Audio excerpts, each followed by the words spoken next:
My husband died at 1 a.m. They handed me his bloody watch, and before I could even process the grief, my water broke. I called my mother from the delivery room, terrified and completely alone. She answered the phone from the airport. She calmly told me that she and my older sister were upgrading their seats to Paris and to stop being dramatic. I went completely silent. 5 months later, my sister showed up at my driveway demanding a massive piece of my late husband's estate. She had no idea I was a forensic accountant, and she was about to learn that crossing a grieving widow comes with a devastating price. My name is Cassidy, 33 years old, and my life shattered into a million pieces on a Tuesday night. Before I continue this story, let me know where you are watching from in the comments below. Hit like and subscribe if you have ever realized that the people who share your DNA can be the most toxic strangers of all. The harsh glare of the fluorescent lights in the emergency room is burned into my memory forever. The sound was the worst part. The continuous agonizing screech of the heart monitor flatlining. It echoed off the sterile white walls, drowning out the frantic shouts of the medical team. A young doctor stepped out from behind the trauma curtain. His scrubs were stained, and his eyes carried a heavy exhaustion. He did not have to say a single word. I knew. My husband Daniel, the man I was supposed to build a family with, was gone. A nurse approached me a few moments later. She handed me a plastic hospital belongings bag. Inside was Daniel's watch, the glass face completely shattered, and his wedding ring still smeared with his blood. I stared at the plastic bag, my hands trembling uncontrollably. My chest tightened so severely that I forgot how to breathe. The world spun in dizzying circles. I tried to stand up from the cheap plastic waiting room chair, desperately wanting to go to him, to shake him awake, to tell him this was a terrible nightmare. Then a sharp, tearing pain ripped through my lower abdomen. It was a physical agony so intense it forced me back down into the chair. I gasped, clutching my swollen belly. A warm rush of fluid soaked through my clothes, pooling onto the linoleum floor. The sheer shock of Daniel's death had triggered my body into premature labor. I was only 36 weeks pregnant. Panic erupted around me all over again. The same nurses who had just fought to save my husband were now rushing toward me with a wheelchair. They hoisted me into the chair and sprinted down the corridor toward the maternity ward. Everything was a blur of ceiling lights and shouting voices. The pain in my stomach was blinding, coming in rapid, suffocating waves. I was terrified beyond human comprehension. I was losing the love of my life and bringing our son into the world on the exact same night. The cruelty of the universe felt like a physical weight crushing my lungs. They shoved me into a delivery room, moving with terrifying speed. A nurse with kind eyes grabbed my shoulders, forcing me to look at her. She asked me questions I could barely understand. Name, blood type, allergies. Then she asked the one question that made my reality shatter all over again. She needed my emergency contact. I choked on a violent sob. Daniel was my emergency contact. He was always my emergency contact. For 5 years, he had been my anchor, my family, my completely safe place. Now he was lying lifeless in a trauma bay just down the hall. The nurse squeezed my hand tightly, her voice urgent. She told me my blood pressure was dangerously high and my baby was in severe distress. She needed a name and a phone number immediately. If I had to go into emergency surgery, someone needed to make medical decisions for me. Someone needed to be there to claim my son if I did not survive the procedure. I had no one else. Daniel's parents had passed away years ago, and my own circle of friends felt a million miles away at 1 in the morning. I was completely isolated in the most terrifying moment of my existence. I had only one option left. I had to call the woman who gave birth to me. My mother, Patricia. I gave the nurse her number, my voice barely a whisper. My mother and I did not have a warm relationship. She was a woman who valued suburban appearances, above all else, heavily favoring my older sister Ashley, the undeniable golden child of our family. I was just the quiet, independent daughter who worked as a forensic accountant and married a software engineer she deemed too ordinary for her high society standards. But surely, in a matter of life and death, a mother would drop everything. Surely, hearing that her son-in-law was dead, and her daughter was fighting for her life, would strip away the toxic vanity. The nurse handed me a hospital phone. My hands shook so violently I could barely hold the receiver to my ear. I listened to the ringing tone, squeezing my eyes shut as another brutal contraction tore through my body. I prayed she would pick up. I prayed she would tell me everything was going to be okay. I needed my mother. The ringing finally stopped and the line clicked open. Hello? My mother's voice was sharp, laced with an annoyance that I had interrupted something important. Before I could even speak to her, the unmistakable chaos of a busy airport terminal flooded through the receiver.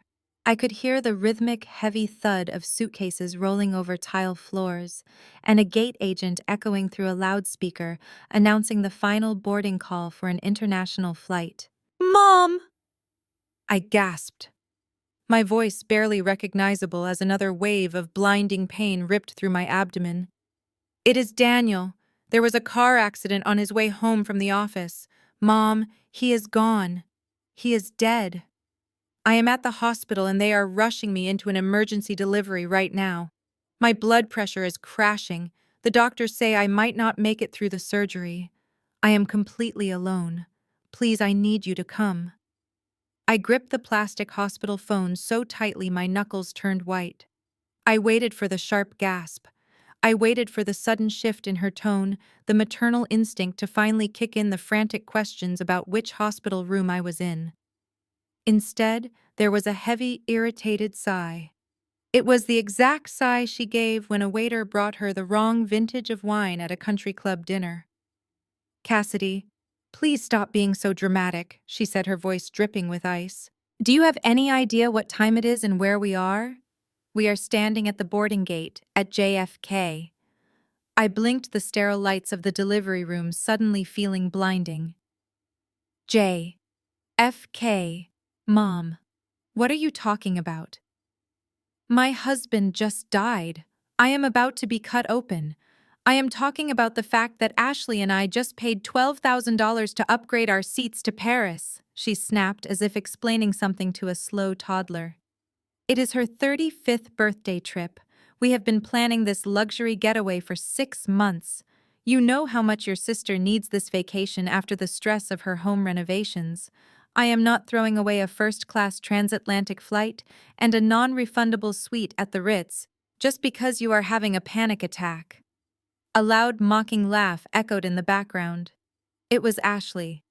I could picture her perfectly standing there in her designer travel sweatsuit, sipping a complimentary lounge mimosa. "Tell her to stop trying to ruin my birthday trip," Ashley yelled into the background. "She always does this. She always has to make everything about her." My mother chuckled in agreement. "You hear that? Your sister is right. You always have to manufacture a fake crisis when the spotlight is not on you. Listen to me, Cassidy. Women have babies every single day. It is a completely natural biological process. You do not need me holding your hand like a child. As for Daniel, if what you are saying is actually true, and you are not just exaggerating a fender bender for attention, there is nothing I can do for him anyway. He is already gone. Me missing my flight will not bring your husband back to life." The monitor next to my bed began to beep more frantically. The nurse with the kind eyes looked at me with sheer horror. She had heard every single word echoing from the receiver. She reached out silently, offering to take the phone and yell at my mother herself. I shook my head, my tears completely drying up. The blinding physical pain in my stomach was suddenly eclipsed by a cold, absolute clarity. In my darkest hour of human suffering, they chose a luxury vacation over my survival. "Just call an Uber when you are discharged from the maternity ward." My mother continued, her tone brisk and final. "Send me a picture of the baby when you are settled at home. We will buy him a nice souvenir. Now I have to go. Have a safe delivery." I did not scream. I did not beg. I simply pulled the phone away from my ear and pressed the red button. The line went dead. I handed the receiver back to the nurse. My hands had completely stopped shaking. A bizarre, icy calm washed over my entire body. I looked at the medical team surrounding my hospital bed and gave them a single nod. "Block her number," I told the nurse, my voice steady. "Block my sister's number too. If they ever show up at this hospital, call security and have them arrested for trespassing. From this second forward, I do not have a mother. I do not have a sister. I have absolutely no family left except the boy inside me. Now cut me open and save my little son." I woke up hours later to the steady rhythmic beeping of a heart monitor. The blinding pain in my abdomen had dulled to a deep, agonizing ache, heavily masked by intravenous painkillers. The recovery room was cast in the dim gray light of early morning. I slowly turned my head and saw a transparent plastic bassinet beside my bed. Inside, wrapped in a striped hospital blanket, was my son. He was tiny, perfect, and breathing steadily. I reached out with a trembling hand and rested my fingers against his warm cheek. A tear slid down my face, but it was not a tear of despair. It was a vow. I was going to protect this boy with every ounce of strength I possessed. Over the next 4 days in the maternity ward, my phone remained completely silent. There were no missed calls from Paris. There were no text messages asking if I survived the surgery.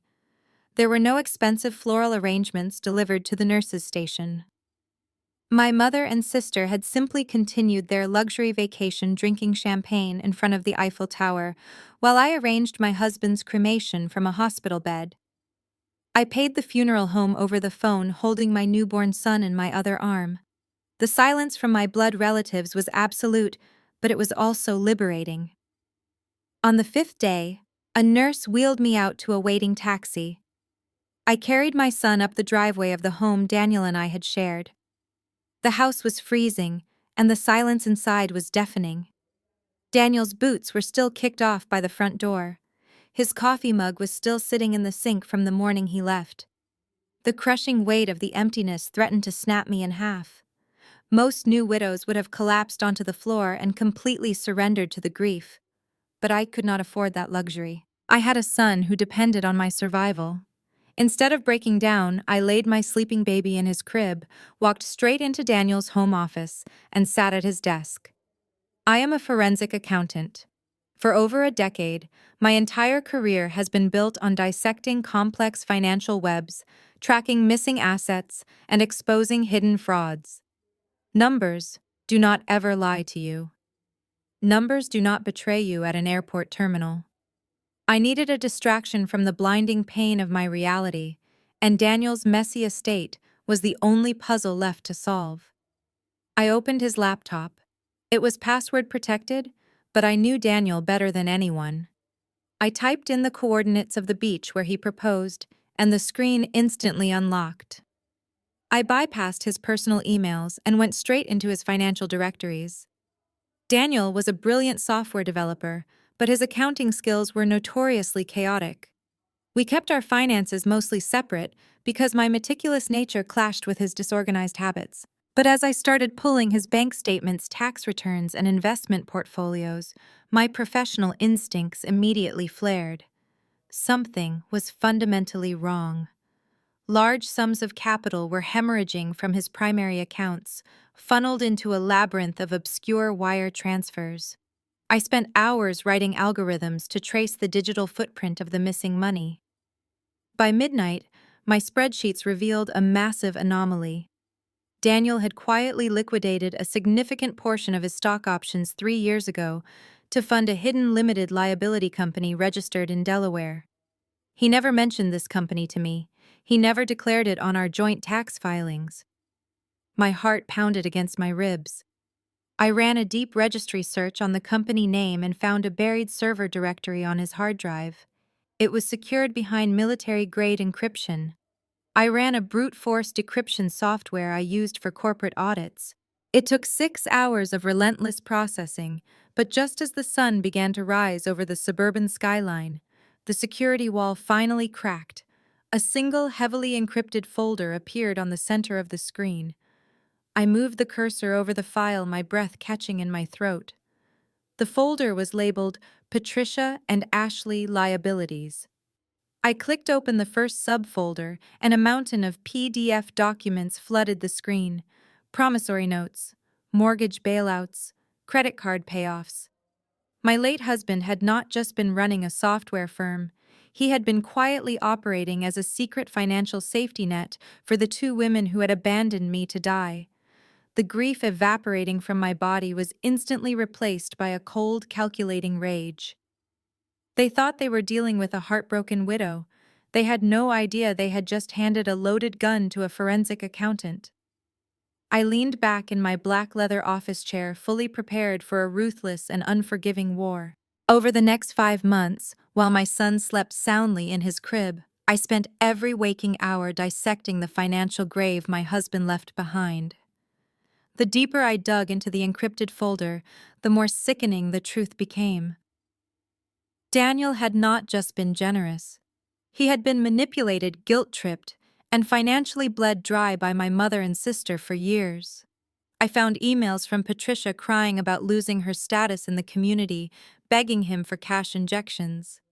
I found wire transfers to Ashley's accounts, covering luxury car leases and designer wardrobes that her husband Andre was completely unaware of.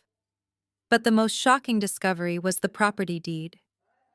7 years ago, my mother's sprawling $1.5 million colonial home had gone into foreclosure. She had always bragged about her impeccable financial standing at her country club luncheons, looking down on everyone else. The reality was, she had defaulted on her mortgage. To save her from public humiliation, Daniel had used his secret limited liability company to purchase the banknote outright. My mother had been living in that house completely rent-free for 7 years. And because I was Daniel's sole heir, that LLC now belonged entirely to me. I was officially Patricia's landlord. Then I turned my attention to Ashley. My sister loved to portray the perfect wealthy housewife on social media, married to Andre, a highly respected orthopedic surgeon. Andre was a good man, principled and strict about finances, boasting a pristine 820 credit score. Ashley knew Andre would never fund her reckless shopping addictions, so she bypassed him entirely. I uncovered a trail of digital breadcrumbs showing Ashley had been funneling money out of Daniel's accounts to cover the minimum payments on massive high-interest credit cards she had secretly opened. Worse, I found credit applications in Daniel's files where Ashley had used Andre's social security number to secure those loans without his knowledge.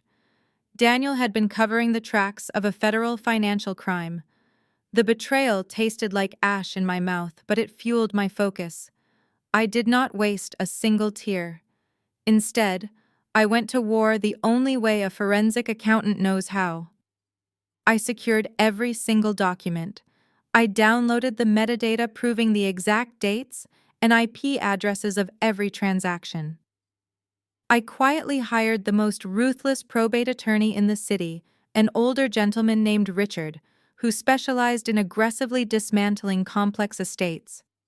Together, we legally transferred all of Daniel's business assets, the LLC, and the property deeds directly into my name. We built an ironclad legal fortress around my son's inheritance. By the end of the 3rd month, I had compiled 3 massive color-coded binders. They were my armory. Binder 1 contained the irrefutable proof of my mother's foreclosure and my ownership of her home. Binder 2 documented every single wire transfer Daniel had ever sent to my sister. Binder 3 held the explosive evidence of Ashley committing identity theft against her own husband. I locked the binders inside a heavy fireproof safe in my home office. I was no longer a grieving, vulnerable widow. I was a loaded weapon just waiting for them to pull the trigger. Months 4 and 5 were eerily quiet. I bonded with my baby boy, watching him grow stronger and more alert every single day. I healed from my surgery, regaining my physical strength. I managed my corporate accounting clients, remotely returning to work with a laser-sharp focus. The silence from my mother and sister did not bother me anymore. In fact, I welcomed it. I knew exactly why they were giving me space. They were waiting for the estate to settle. They assumed I was overwhelmed with grief and motherhood, too weak to look into Daniel's finances. They thought the secret gravy train was just temporarily delayed. They were bound to run out of money. The designer credit card bills would start piling up. The maintenance fees on my mother's house would go unpaid. I knew it was only a matter of time before their fabricated, wealthy lifestyle began to collapse around them. They would come looking for Daniel's money, expecting to easily steamroll the quiet, obedient daughter they had abandoned at the hospital. I knew they would not call first. They would try to ambush me, hoping to catch me off guard in my pajamas, exhausted and desperate for their approval. But those days were over. The frightened girl who begged for her mother on the phone was dead. Every afternoon, I would take my son for a walk in his stroller, looking down the quiet suburban street, calmly anticipating their arrival. I had the documents. I had the legal authority. I had the truth. Let them come. The sun was warm against my skin on a quiet Tuesday afternoon. I was pushing the stroller down my long concrete driveway, enjoying the peaceful suburban silence. Then, the aggressive roar of a high-performance engine shattered the calm. A pristine white Range Rover swerved violently off the main road, cutting the corner too sharply and tearing up a large patch of my freshly cut front lawn. The heavy vehicle slammed to a halt right in front of me, kicking up a cloud of dust and gravel. I stopped the stroller and calmly locked the wheels, knowing exactly who was inside before the engine even cut off. The heavy car doors swung open. My mother Patricia stepped out first.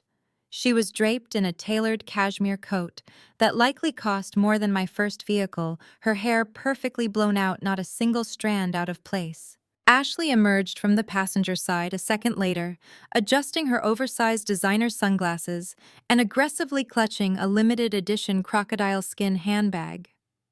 Neither of them wore mourning clothes. Neither of them carried a single ounce of grief in their posture. They marched briskly up the driveway toward me, their expensive heels clicking sharply against the pavement like an invading army. They did not glance down into the stroller to look at the grandson and nephew they had never met. They did not ask how my surgical recovery went. They did not offer a single word of condolence for the husband I had buried alone. They acted as if my son simply did not exist. Their absolute lack of basic human decency was astonishing yet completely expected. Patricia stopped a mere 2 feet away from me, invading my personal space. She did not offer a hug.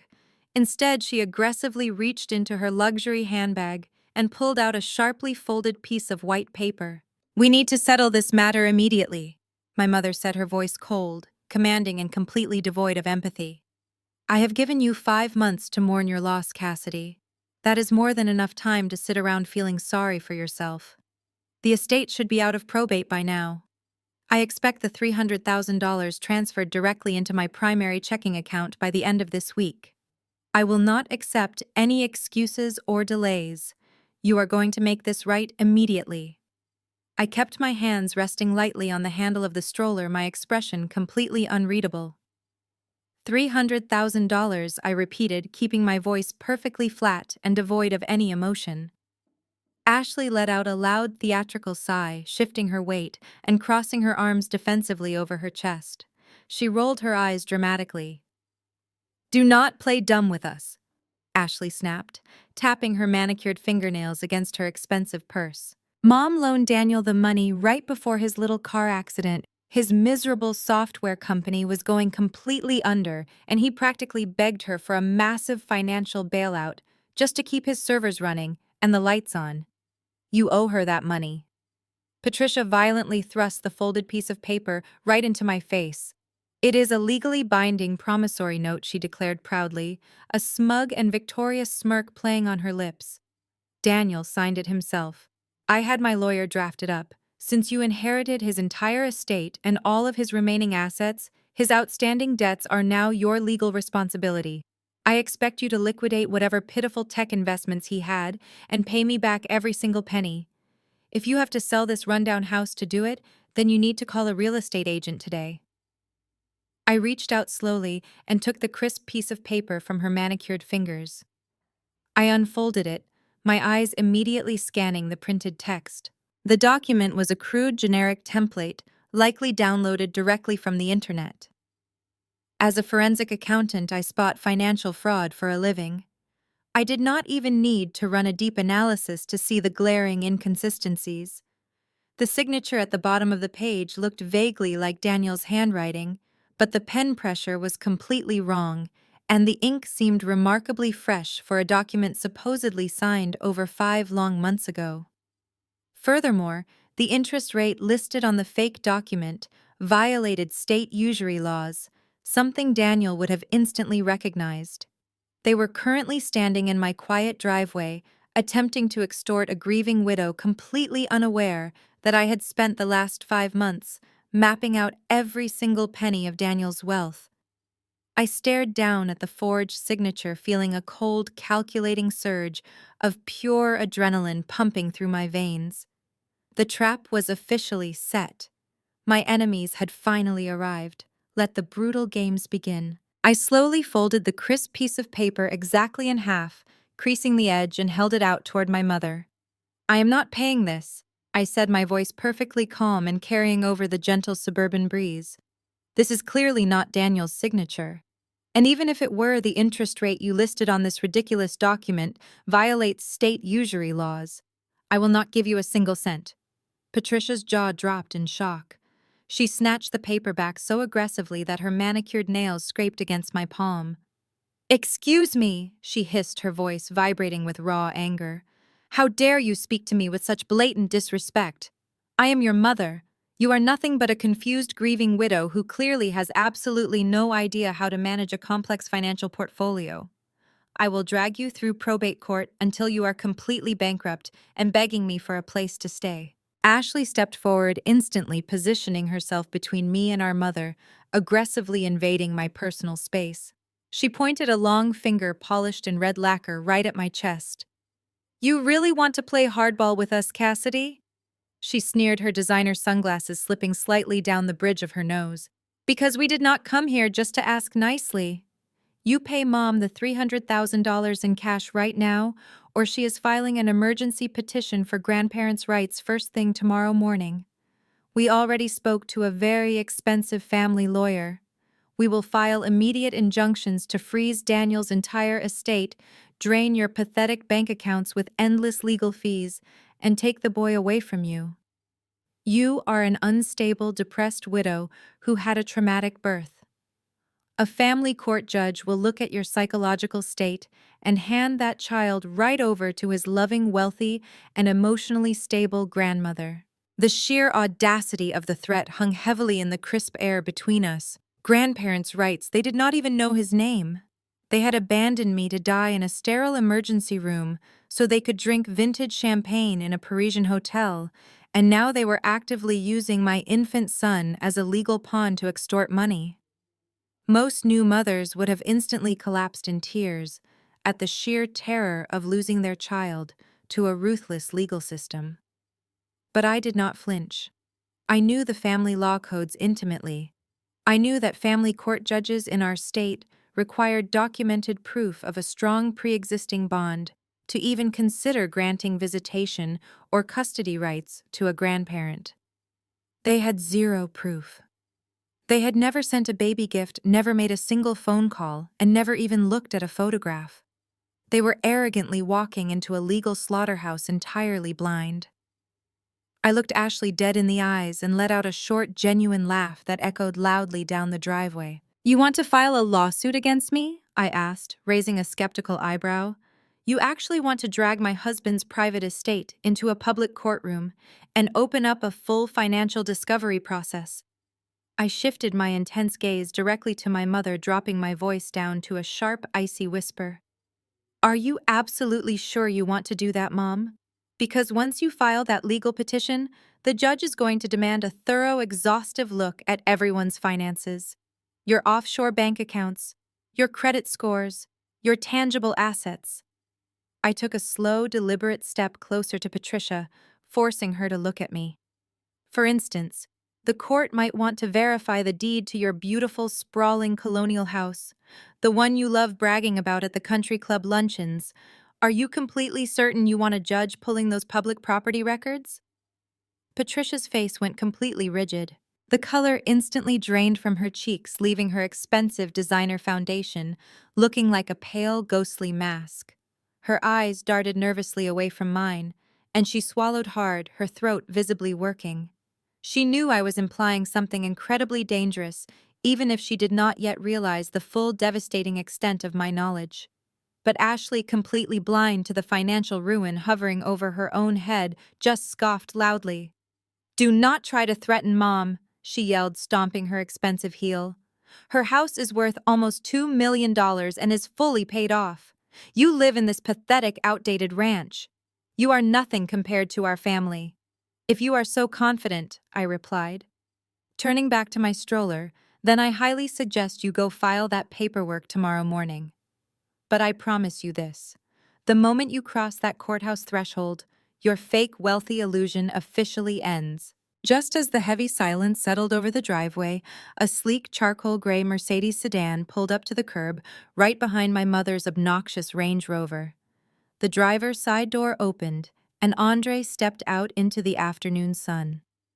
At 36 years old, Andre was a highly respected orthopedic surgeon, a brilliant Black American man with a commanding presence, impeccable manners, and an untarnished 820 credit score. He was still wearing his dark blue hospital scrubs under a tailored wool overcoat, having clearly just come off a long surgical shift.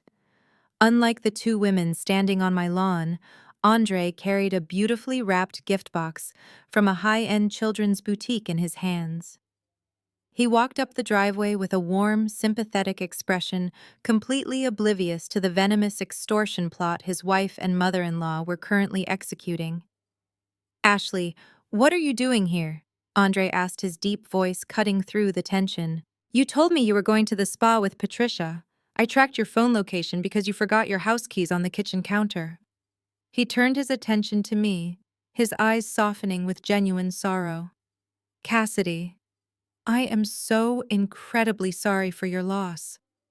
I wanted to come to the funeral, but Ashley told me it was a strictly private closed casket service for immediate blood relatives only. I brought this for my new nephew. It is a custom engraved silver rattle." I stared at Andre, my heart breaking slightly for him. He was a genuinely good man, trapped in a marriage built entirely on deceit. Ashley had lied to him about my husband's funeral just to keep him away from me. She knew that if Andre and I spoke, he might start asking questions about Daniel's finances. He might realize that the grieving widow standing in the driveway was completely capable of exposing the rot hiding beneath his wife's perfect exterior. Ashley instantly panicked. The smug, aggressive demeanor she had weaponized just moments ago completely vanished, replaced by a frantic, high-pitched, nervous energy. She lunged forward, physically blocking Andre from taking another step toward my stroller. She grabbed his arm, her manicured fingers digging into the fabric of his coat. "Andre, sweetheart, we were just leaving." Ashley stammered, her eyes darting wildly between her husband and me. "Cassidy is obviously still very unstable and emotional right now. We were just trying to offer our support, but she is being incredibly hostile. Let us just go home. Please, I am exhausted." Andre frowned, looking down at his wife in confusion. "Hostile, Ashley? She just lost her husband and had a baby. We should be helping her, not ambushing her in the driveway. Let me at least give her the gift." "No." Ashley snapped, her voice cracking with sheer panic. "I mean, I will give it to her later. Let us go grab a late lunch. My treat. I am starving." In her frantic rush to herd her husband back to his car, Ashley aggressively yanked her phone out of her crocodile skin handbag. As she did, a heavy, sleek black metal credit card slipped out of the side pocket and clattered loudly onto the concrete driveway. It landed face up directly between us, shining brightly in the afternoon sun. The world seemed to move in slow motion. I looked down at the card. It was a premium invite-only rewards card from a major international bank. I recognized the distinct logo instantly. It was the exact same account I had spent hours analyzing the night before. the account that currently carried a staggering $250,000 balance. The account Ashley had fraudulently opened using Andre's stolen social security number to fund her luxurious European vacations and expensive wardrobe. Andre glanced down at the concrete. "Oh, you dropped your card," he said casually, stepping forward to retrieve it. Ashley let out a terrified gasp. She practically dove onto the pavement, snatching the metal card with lightning speed before Andre could even read the name printed on the front. She shoved it deep into her coat pocket, her chest heaving with panicked breaths. "It is just an old gift card," she lied, her voice trembling slightly. "Come on, Andre, we are leaving right now. Get in the car." Andre looked at her, his brows furrowed in deep suspicion. He was a brilliant surgeon. He was not stupid. He could sense the erratic, desperate energy radiating off his wife, but he chose not to start a screaming match on his grieving sister-in-law's front lawn. He gave me a polite, apologetic nod, placed the baby gift gently on the hood of my car, and allowed Ashley to physically drag him away toward his Mercedes.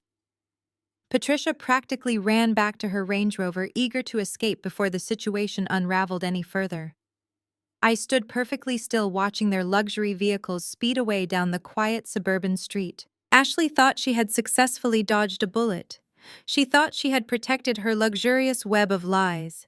But as I looked at the silver rattle Andre had left behind, I smiled a cold, humorless smile.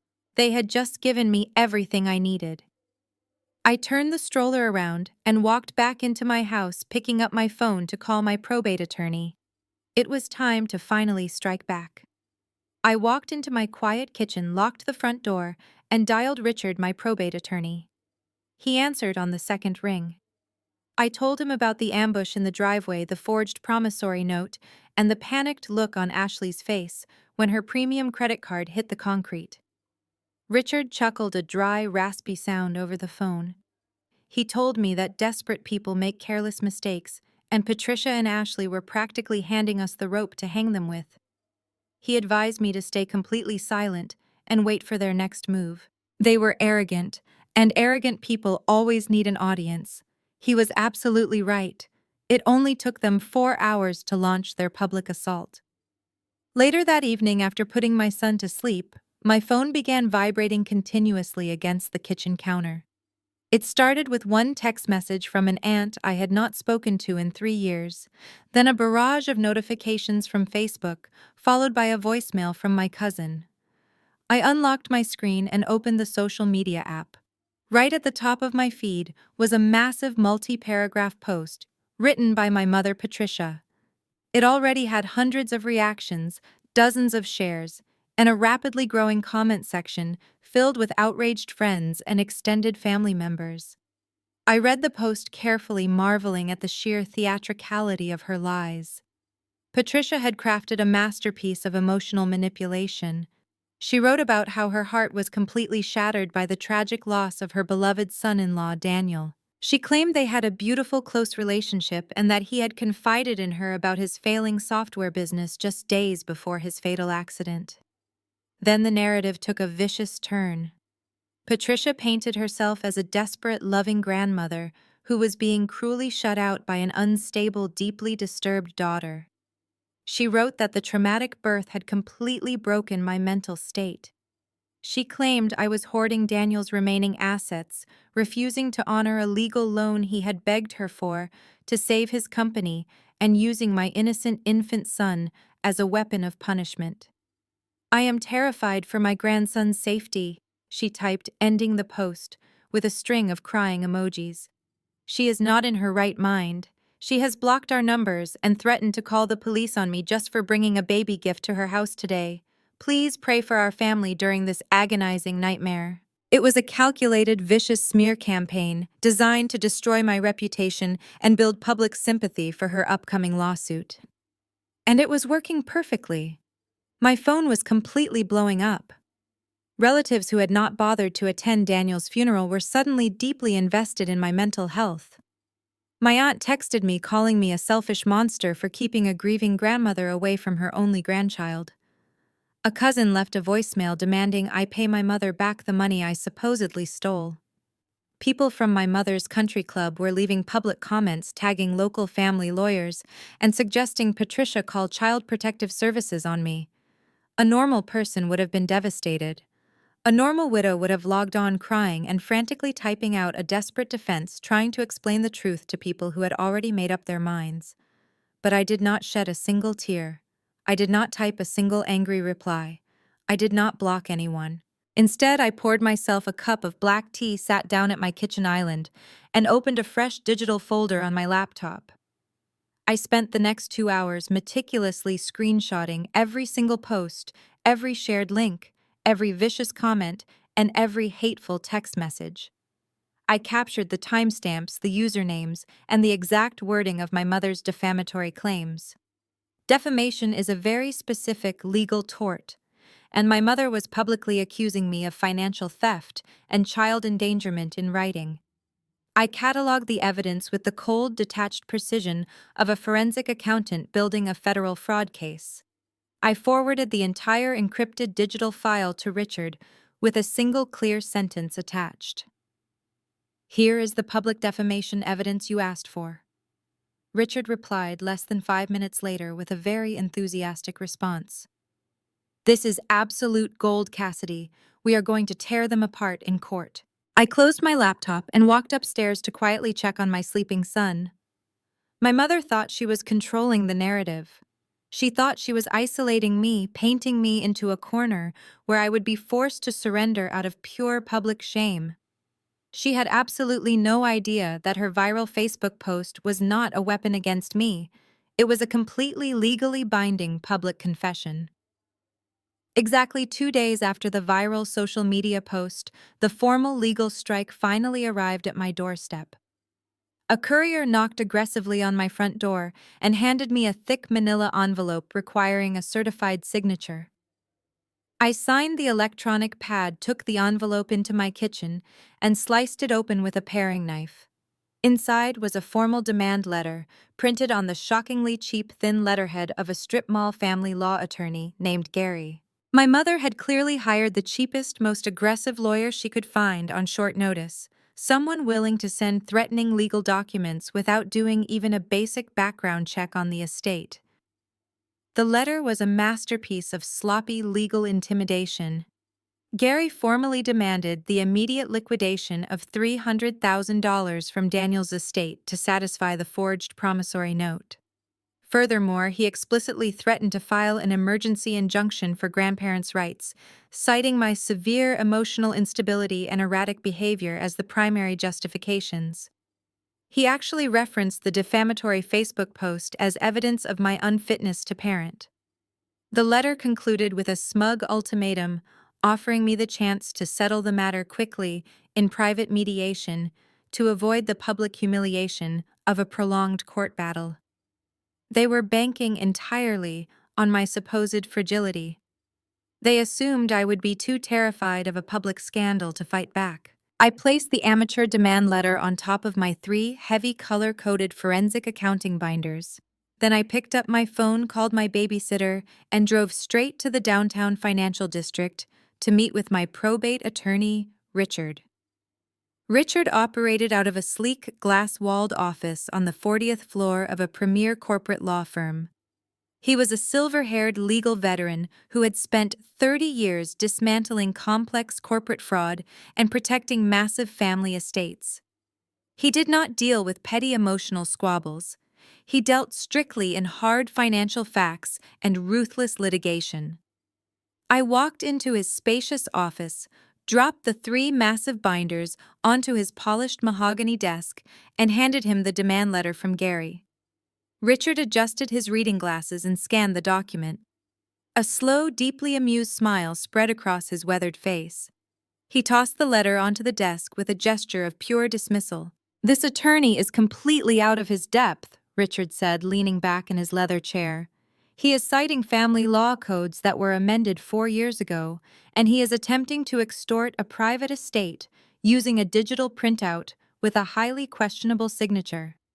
He wants to bully you into private mediation because he knows he does not have the actual evidence to survive a real courtroom trial. They want a quiet payout." I sat down in the chair opposite him and crossed my legs. "We are not giving them a quiet payout," I said, my voice steady and cold. "I want you to reject the offer for mediation immediately. We are taking this straight to probate court. I want everything entirely on the public record." Richard raised his eyebrows, clearly impressed by my absolute lack of hesitation. "You understand that going to court means all the financial discovery will become public knowledge," he warned gently. "It will expose everything Daniel was doing behind your back." I pushed the 3 heavy binders across the desk toward him. "That is exactly what I want," I replied. "Open the first binder." For the next hour, I walked my attorney through every single piece of evidence I had meticulously gathered. I showed him the property deed, proving I was the legal owner of my mother's foreclosed mansion. I watched Richard's eyes widen as he reviewed the wire transfers Daniel had sent to Ashley. But the most devastating moment came when I opened the final binder and showed him the fraudulent credit card applications. I explained how Ashley had stolen her husband Andre's social security number to open premium accounts, committing a massive federal financial crime that Daniel had been secretly covering up. Richard closed the final binder and took a deep breath, looking at me with a mixture of professional awe and deep respect. "Cassidy," he said quietly, "this is not just a probate dispute anymore. You have handed me the loaded gun to completely obliterate their entire lives. If we present this evidence in open court, your mother will be immediately evicted and left entirely homeless.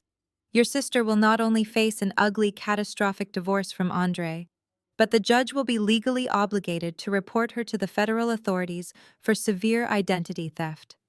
They will lose absolutely everything." I looked out the massive glass window at the sprawling city below, thinking about the blinding pain of giving birth alone, while my mother and sister laughed in a luxury airport lounge. I thought about them showing up at my driveway, threatening to steal my infant son, just to maintain their fake glamorous lifestyle. "Draft the response, Richard," I said, turning back to look him directly in the eyes. "Tell them we reject their mediation offer. Tell them we will see them in court, and make sure you subpoena both of them to appear in person. I want to look at their faces when they realize they brought a knife to a gunfight." Richard smiled, a sharp, predatory smile. He pulled his keyboard toward him and began to type. The legal strike was officially authorized, and my mother was about to walk blindly into a devastating trap. 3 weeks later, I walked through the heavy bronze doors of the county courthouse. The morning air was crisp, but I felt entirely at peace. I was wearing a sharply tailored charcoal suit, holding my head high as my heels clicked against the polished marble floors.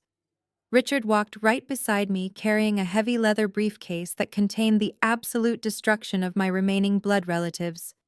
We bypassed the security checkpoint and made our way toward the probate division on the 3rd floor. I did not feel any anxiety. My heart beat with a slow, steady rhythm. I was stepping onto my battlefield.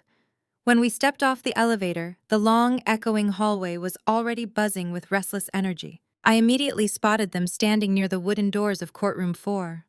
My mother was dressed in a dark designer dress, trying to play the part of a grieving, traumatized grandmother for anyone watching. Next to her stood Gary, the strip mall family attorney she had hired. He looked even less impressive than his letterhead, sweating slightly in a cheap, ill-fitting suit while frantically flipping through a thin folder. They looked exactly like people who had no idea they were walking into a slaughter. Then I saw Ashley. She was wearing a perfectly pressed black silk blouse and holding artisan coffee.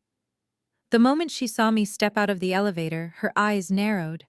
She whispered something to our mother, and then broke away from her legal huddle. She marched straight down the hallway, cutting off my path to the courtroom entrance. Richard paused beside me, giving me a questioning look. I simply held up my hand, telling him to wait. I wanted to hear exactly what my sister had to say. Ashley stopped inches away, deliberately invading my personal space, just like she had done in my driveway weeks ago. She looked me up and down, taking in my professional attire with a distinct sneer of disapproval.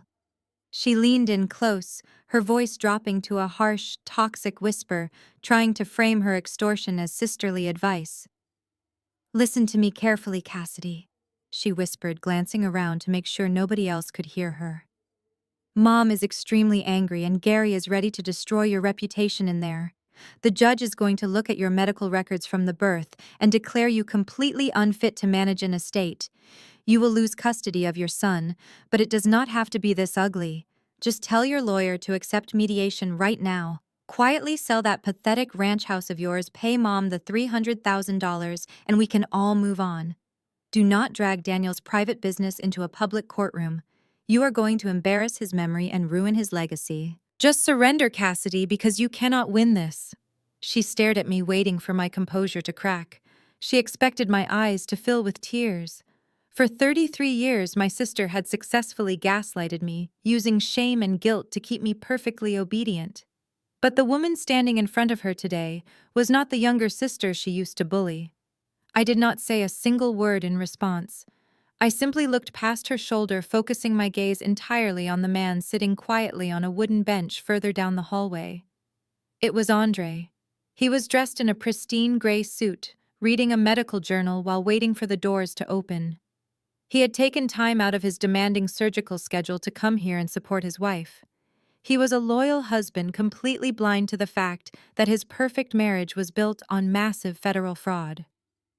My chest tightened with genuine pity for him. In less than an hour, the absolute worst moment of his life was going to unfold on public record, and I was the one pulling the trigger. But saving him from my sister's financial abuse was the only moral choice. I shifted my gaze back to Ashley. Her smug, confident smile slowly began to falter under my icy, unblinking stare. She shifted her weight nervously. "Are you even listening to me?" Ashley snapped, her voice rising slightly. "I am trying to save you from complete humiliation here." I stepped around her, closing the distance between us. "Save your breath, Ashley," I said, my voice low and dangerously calm. "You are going to need it for the judge." Without giving her another second of my time, I walked right past her and joined Richard. The heavy wooden doors swung open, and the bailiff announced that the judge was ready to begin. I walked down the center aisle, took my seat at the solid defense table, and took a long, deep breath. The courtroom was vast, lined with dark oak paneling that swallowed the morning light filtering through the windows. I sat perfectly still beside Richard at the heavy defense table, meticulously folding my hands in my lap. Across the aisle at the plaintiff's table, my mother was already dabbing her completely dry eyes with a lace handkerchief, playing her tragic role perfectly before the judge even entered the room. Ashley sat directly behind them, her posture rigid and defensive, while Andre took a seat on the opposite side, keeping a respectful distance from the drama. A heavy silence fell over the room as the wooden door behind the bench finally opened. The bailiff instructed everyone to rise, and Judge Montgomery, a stern woman with sharp gray eyes and strict demeanor, took her seat. She adjusted her glasses, opened the thick case file, and officially called the session to order. This was a dual petition hearing, addressing the contested probate claim against my late husband's very large estate, and also the emergency injunction for forced grandparents' rights. Judge Montgomery directed her attention to Gary, asking for his opening arguments. Gary stood up, buttoning his cheap suit jacket, and walked to the podium. He cleared his throat loudly. "Your Honor," Gary began, his voice projecting a false confidence. "We are here today on behalf of my client, Patricia, a grieving mother and loving grandmother cruelly shut out of her family following a tragedy. We intend to prove the defendant, Cassidy, is suffering from severe emotional instability following her traumatic birth and the sudden loss of her husband. Furthermore, we will demonstrate the defendant is wrongfully withholding a legal debt of $300,000 owed to my client, a loan provided in good faith to save a failing business." Gary gestured wildly toward my table. "We are asking the court to immediately freeze the estate mandate supervised visitation for my client and enforce the legally binding promissory note." Judge Montgomery listened impassively, writing quick notes before telling Gary to call his first witness. Naturally, he called my mother. Patricia stood up slowly, leaning heavily on the wooden table as if she could barely support her weight. She walked toward the witness box with trembling steps, painting a picture of devastating heartbreak. The bailiff swore her in, and she sat down immediately, raising the handkerchief to her face. Gary approached the stand, adopting a soft tone. "Patricia," he said, "can you please tell the court about your relationship with your late son-in-law Daniel and your new grandson?" That was all it took. My mother unleashed an Oscar-worthy performance that would have fooled anyone who did not know her true nature. She began to sob hysterically, her shoulders shaking violently. "Daniel was like a son to me," Patricia wailed, her voice echoing. "We were incredibly close. When his software business started going bankrupt, he came to my house begging for help. He did not want Cassidy to know because she gets angry about money. I gave him my life savings because I loved him, and now she punished me by cutting me out. I have not seen my beautiful grandson in 5 months. I have a deep spiritual bond with that innocent little boy, Your Honor, and she is keeping him away from me out of pure greed." I sat watching her cry invisible tears over a baby she literally abandoned at the hospital while she flew first class to Paris. I did not react. Gary retrieved the crisp white paper from his folder and handed it to the bailiff, who passed it to the judge. "Your Honor," Gary announced proudly, "I am submitting Plaintiff Exhibit A into evidence. This is the $300,000 promissory note signed directly by Daniel himself just days before his fatal accident." Gary turned back to my mother. "Patricia, did you personally witness Daniel sign this legal document?" My mother nodded vigorously, clutching her hands against her chest. "Yes, I did," she cried, looking directly at the judge with wide, pleading eyes. "He sat at my kitchen table, signed it with a blue pen, and thanked me for saving his family. It is his absolute signature. I swear on my life and on my grandson's future." A murmur rippled through the gallery. I glanced over my shoulder and saw Andre looking at my mother with deep, genuine sympathy. He truly believed her heartbreaking story. He had absolutely no idea that every single word falling from her mouth was a deliberate, calculated perjury. Richard leaned over and whispered in my ear, "She just locked herself into a sworn lie under oath. We have her exactly where we want her, Cassidy." I gave a single cold nod in response. It was finally time to start the demolition. Richard slowly stood up from his chair at the defense table. He did not carry a single piece of paper or any notes. He did not raise his voice or attempt to match my mother's theatrical energy. Instead, he walked toward the center of the courtroom with the relaxed, effortless confidence of an apex predator that had just cornered its prey.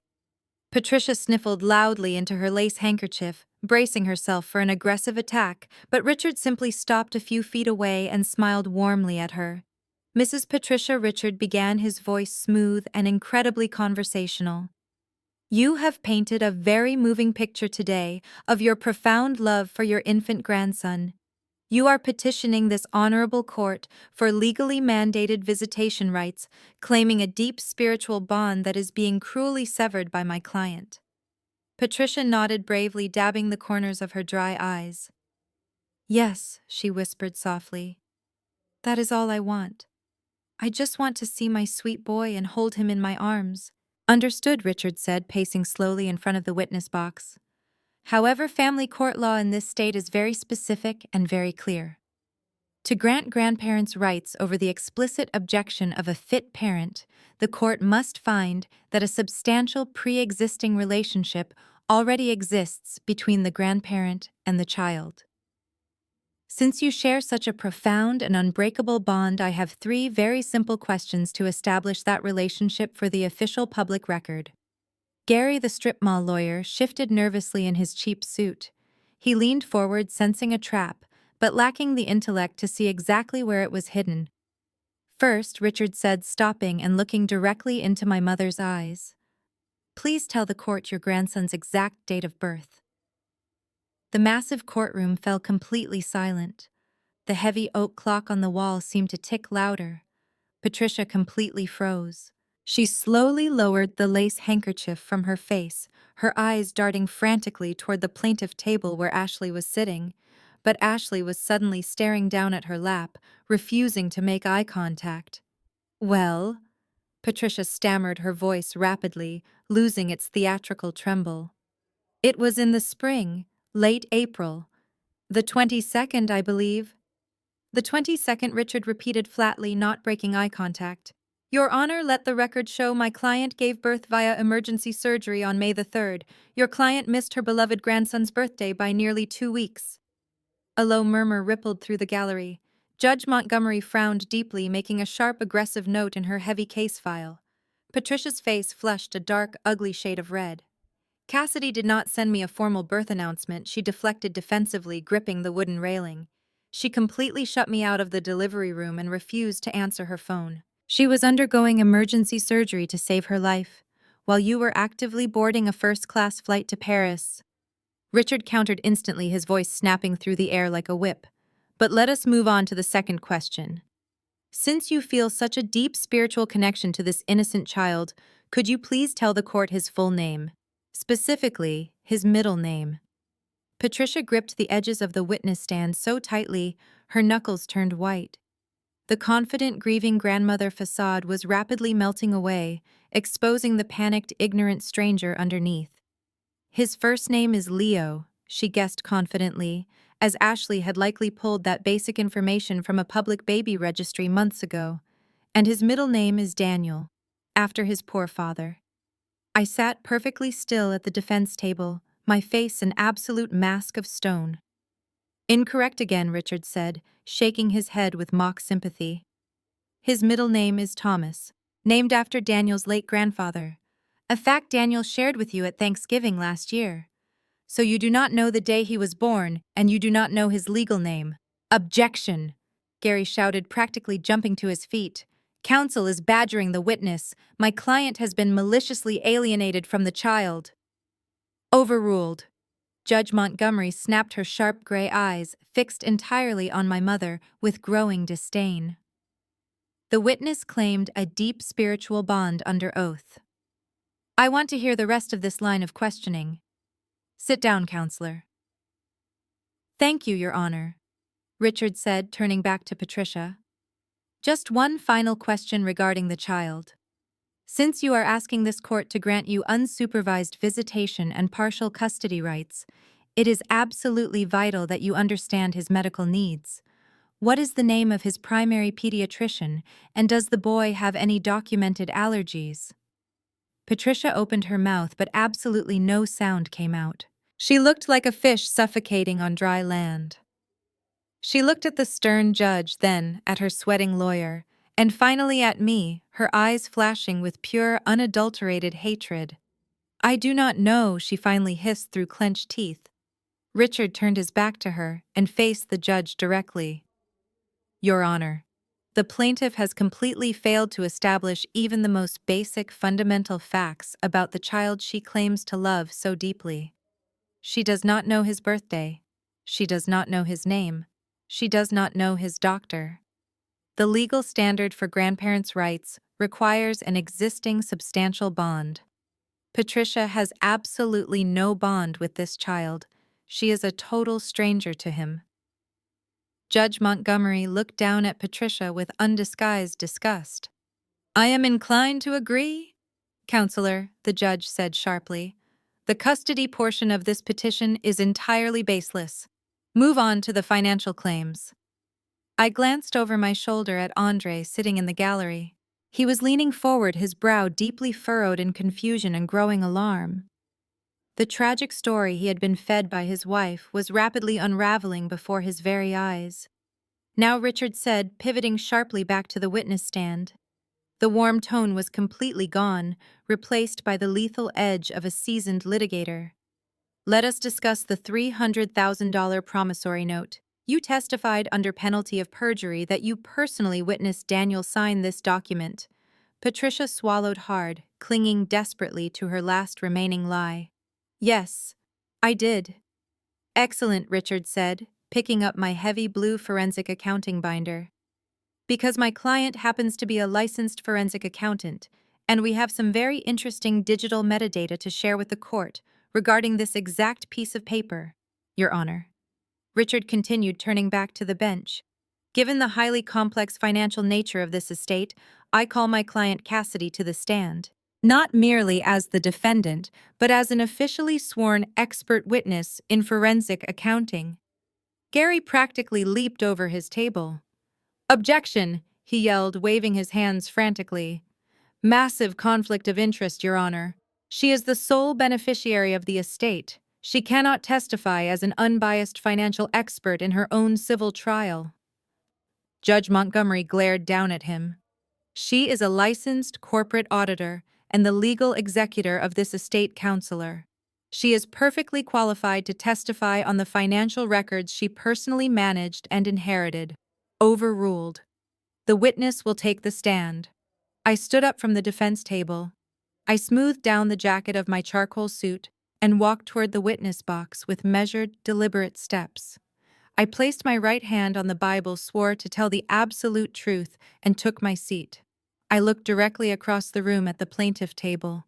My mother and sister were exchanging highly confused, nervous glances.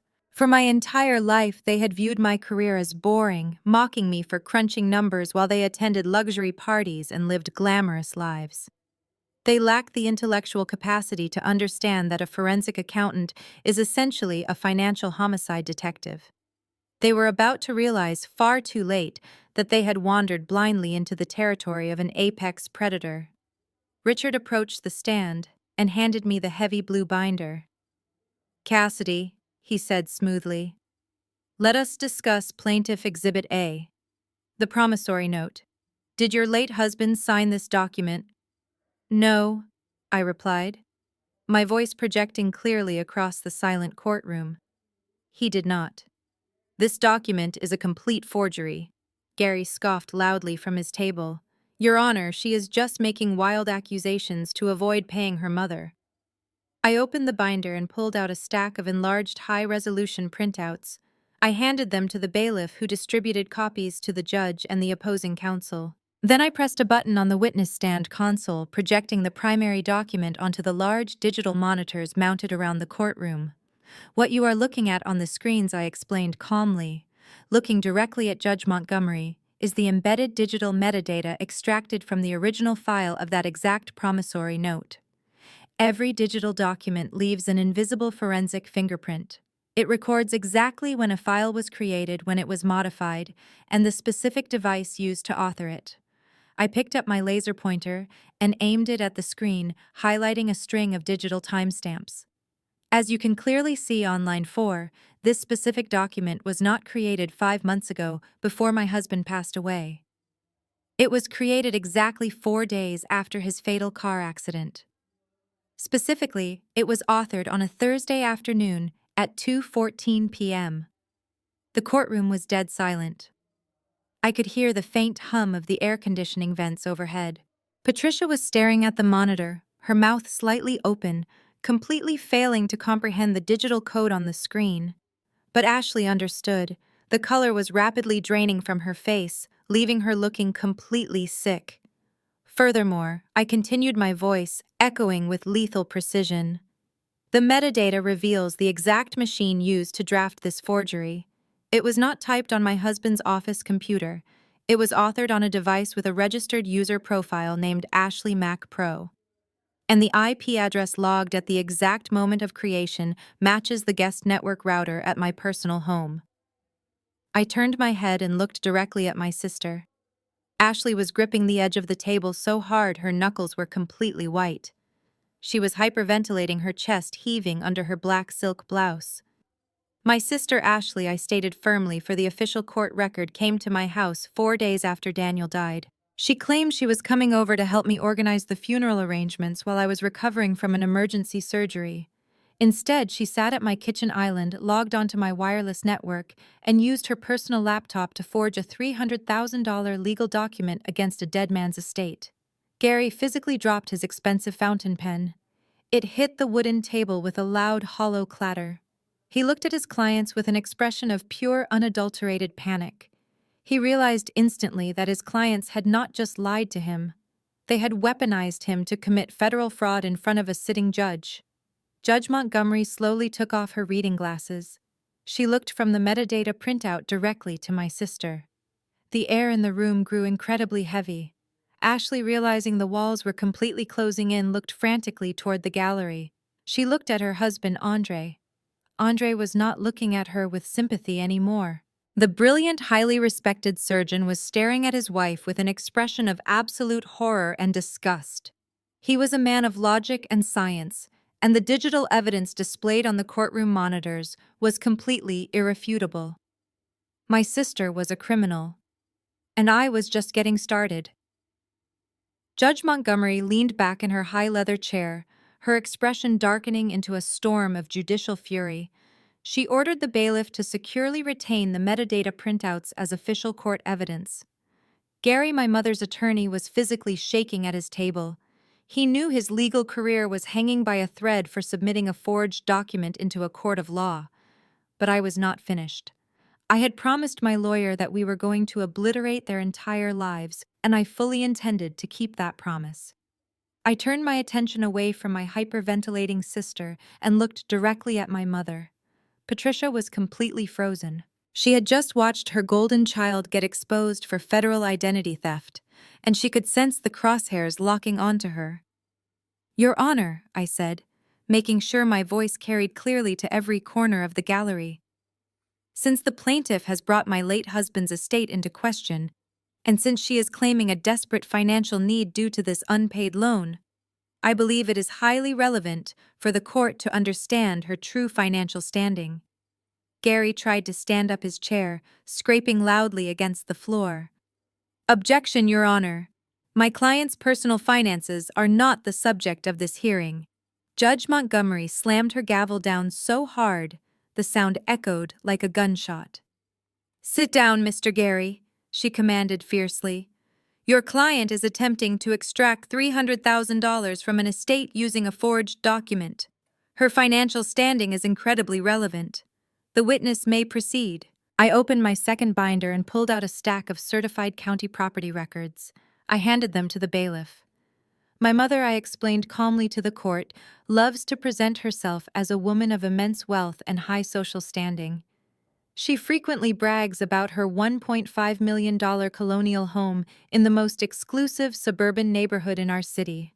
She claims my husband was a struggling, desperate tech worker who came to her for a financial bailout. The reality is exactly the opposite." I pressed the button on my console, replacing the digital metadata on the screens with a scanned copy of a property deed and a bank foreclosure notice. 7 years ago, my mother defaulted completely on her massive mortgage. She was secretly bankrupt and about to be forcefully evicted by the bank. She was terrified of the public humiliation at her country club. So she went to the man she secretly despised. She begged Daniel for help. Patricia let out a sharp, strangled gasp. She slumped forward in her chair, burying her face in her hands. The wealthy, aristocratic facade she had spent decades carefully cultivating was being brutally ripped away in front of a gallery full of strangers. Daniel was too generous for his own good. I continued, my voice unwavering. He did not want me to know about her financial ruin, so he secretly formed a limited liability company registered in Delaware. He used his own liquid capital through that LLC to purchase the banknote outright, effectively saving her from foreclosure. My mother has been living in that massive colonial house completely rent-free for 7 years. Daniel paid the property taxes. Daniel paid the maintenance. She contributed absolutely nothing. I pulled one final document from the binder. It was printed on heavy official legal paper with a bright red county seal stamped at the bottom. "Since I am the sole legal beneficiary of Daniel's entire estate," I explained, "I am now the sole owner of that limited liability company, which means I own the deed to the property located at 400 Oak Creek Drive. I am officially my mother's landlord." I stepped out of the witness box. The courtroom was completely silent, except for the sound of my heels clicking on the floor. I walked directly over to the plaintiff table. Patricia looked up at me, her eyes completely wide with pure, unadulterated terror. The arrogant woman who had told me to call an Uber from my deathbed was completely gone. She was just a broke, desperate tenant staring at the owner of her home. I slid the heavy legal document across the oak table until it rested directly in front of her trembling hands. This is a formal court-authorized 30-day notice of eviction, I said, speaking loud enough for the microphone to pick up every single syllable. You have taken advantage of my husband's kindness for the very last time. You have 30 days to pack your designer clothes and vacate my property. If you leave a single scratch on the hardwood floors, I will sue you for property damage. Patricia completely broke down. She began sobbing loudly, ugly, gasping cries that echoed off the high ceiling. It was not a theatrical performance this time. It was the sound of a woman realizing her entire fake empire had just crumbled into dust. She reached out, trying to grab my hand, begging me to stop, begging me not to make her homeless. I simply pulled my hand back, turned around, and walked confidently back to the defense table. Richard gave me a slow, deeply satisfied nod. The first payload had been delivered flawlessly. The eviction was public. The embarrassment was absolute. And yet the most devastating blow of the day had not even landed yet. The courtroom was completely silent, except for my mother's quiet, broken sobbing. She sat slumped over the plaintiff table, her head resting near the eviction notice that had just stripped her of her home and her dignity. But Judge Montgomery was not interested in tears. Her sharp gray eyes shifted from the weeping woman back to Gary, the sweating strip mall attorney. The judge tapped her pen against the heavy mahogany bench, the sharp sound echoing through the room. "We are not finished here," Judge Montgomery announced, her voice completely devoid of any sympathy. "The court has just established that the plaintiff, Patricia, has been living in a property owned by the estate she is currently attempting to sue. But that does not address the core of her financial claim. Mr. Gary, your client submitted a promissory note for $300,000. A note the defense expert witness just testified is a complete forgery created after the deceased passed away." Gary stood up on completely shaky legs. He wiped a bead of sweat from his forehead with the back of his hand. "Your Honor," he stammered, his voice cracking slightly, "I was completely unaware of any metadata. My clients presented this document to me in good faith. I am simply representing their claims to the best of my ability." The judge narrowed her eyes. "Do not try to backpedal now, counselor. You submitted this document into evidence. Let us hear the defense fully explain their findings. Cassidy, you may remain at the defense table. Please walk the court through the exact timeline of this document." I stood up straight, my charcoal suit perfectly unwrinkled, and opened my laptop right on the defense table. I did not need to return to the witness box. I had absolute command of the room. I connected my laptop to the courtroom monitor system and brought up a highly detailed color-coded timeline. "Thank you, Your Honor," I said clearly. 3 weeks ago, my mother and sister ambushed me in my driveway and demanded $300,000. They aggressively shoved a physical copy of this promissory note in my face. As a forensic accountant, I immediately noticed the signature did not match Daniel's typical pen pressure, and the interest rate was completely illegal under state usury laws. So I went back to my home office and began running a deep system check on Daniel's private servers. I clicked my mouse, and a complex web of digital directories appeared on the large screens. Daniel was a brilliant software engineer, I explained. He ran his entire life through encrypted servers located in our basement.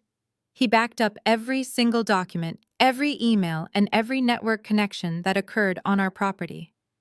When Ashley connected her personal laptop to our guest wireless network 4 days after Daniel died, the server automatically logged her activity. I highlighted a specific row of data on the screen. Ashley assumed she was being clever. She downloaded a generic legal template from a free internet site. She filled in my mother's name, Daniel's name, and the amount of $300,000. Then she digitally pasted an old image of Daniel's signature from a previous unrelated tax document at the bottom of the page. She printed it out using my home office printer. The ink was barely dry when she handed it to my mother. I turned to look directly at Ashley. She was practically shrinking into her chair, her perfectly manicured hands trembling violently. She looked absolutely terrified. "This is not a simple civil dispute over a family loan," I stated, looking back to the judge. "This is a deliberate, calculated act of felony forgery. My sister and my mother conspired to manufacture a fake legal document to extort hundreds of thousands of dollars from a grieving widow. They assumed I would be too depressed and too distracted by my newborn son to verify the paperwork. They thought they could bully me into a quick settlement. Ashley suddenly jumped out of her chair. "It was not my idea," she screamed hysterically, her perfectly polished facade completely shattering. Her voice echoed wildly off the high ceilings. "Mom told me to do it. Mom said Daniel owed her for always treating her so poorly. Mom said you were too stupid to figure it out. I did not want to do it." Patricia lifted her head from the table, looking at her golden child in absolute shock. "Ashley, how could you say that?" My mother gasped, fresh tears streaming down her face. "You were the one who needed the money." "Order in my courtroom," Judge Montgomery roared, slamming her gavel down repeatedly. "Both of you sit down and shut your mouths right now, or I will have the bailiffs throw you in holding cells for contempt." Ashley immediately collapsed back into her chair, covering her face with her hands. Gary looked like he was about to pass out. He began furiously packing his thin legal folders into his cheap briefcase, clearly realizing his career was essentially over. The judge turned her furious gaze toward the plaintiff table. "So it is admitted on the record," Judge Montgomery said, her voice dripping with absolute disgust. "The document is forged. The claim is entirely fraudulent. Not only will I dismiss this lawsuit with extreme prejudice, but I will be forwarding this entire court transcript and the metadata evidence directly to the district attorney's office. You two are going to face severe criminal charges for this." I stood perfectly still, watching my enemies completely self-destruct. It was a beautiful, chaotic moment of pure justice, but the destruction was not quite complete.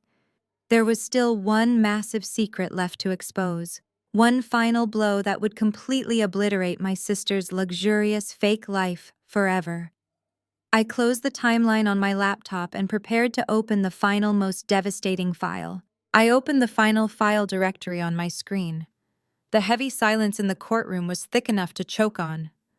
My mother was still weeping softly at the plaintiff table, her face buried in her hands, while my sister Ashley sat completely paralyzed, staring blankly at the polished wood in front of her. Judge Montgomery watched me intently, her wooden gavel resting lightly in her hand, waiting for the final piece of the puzzle.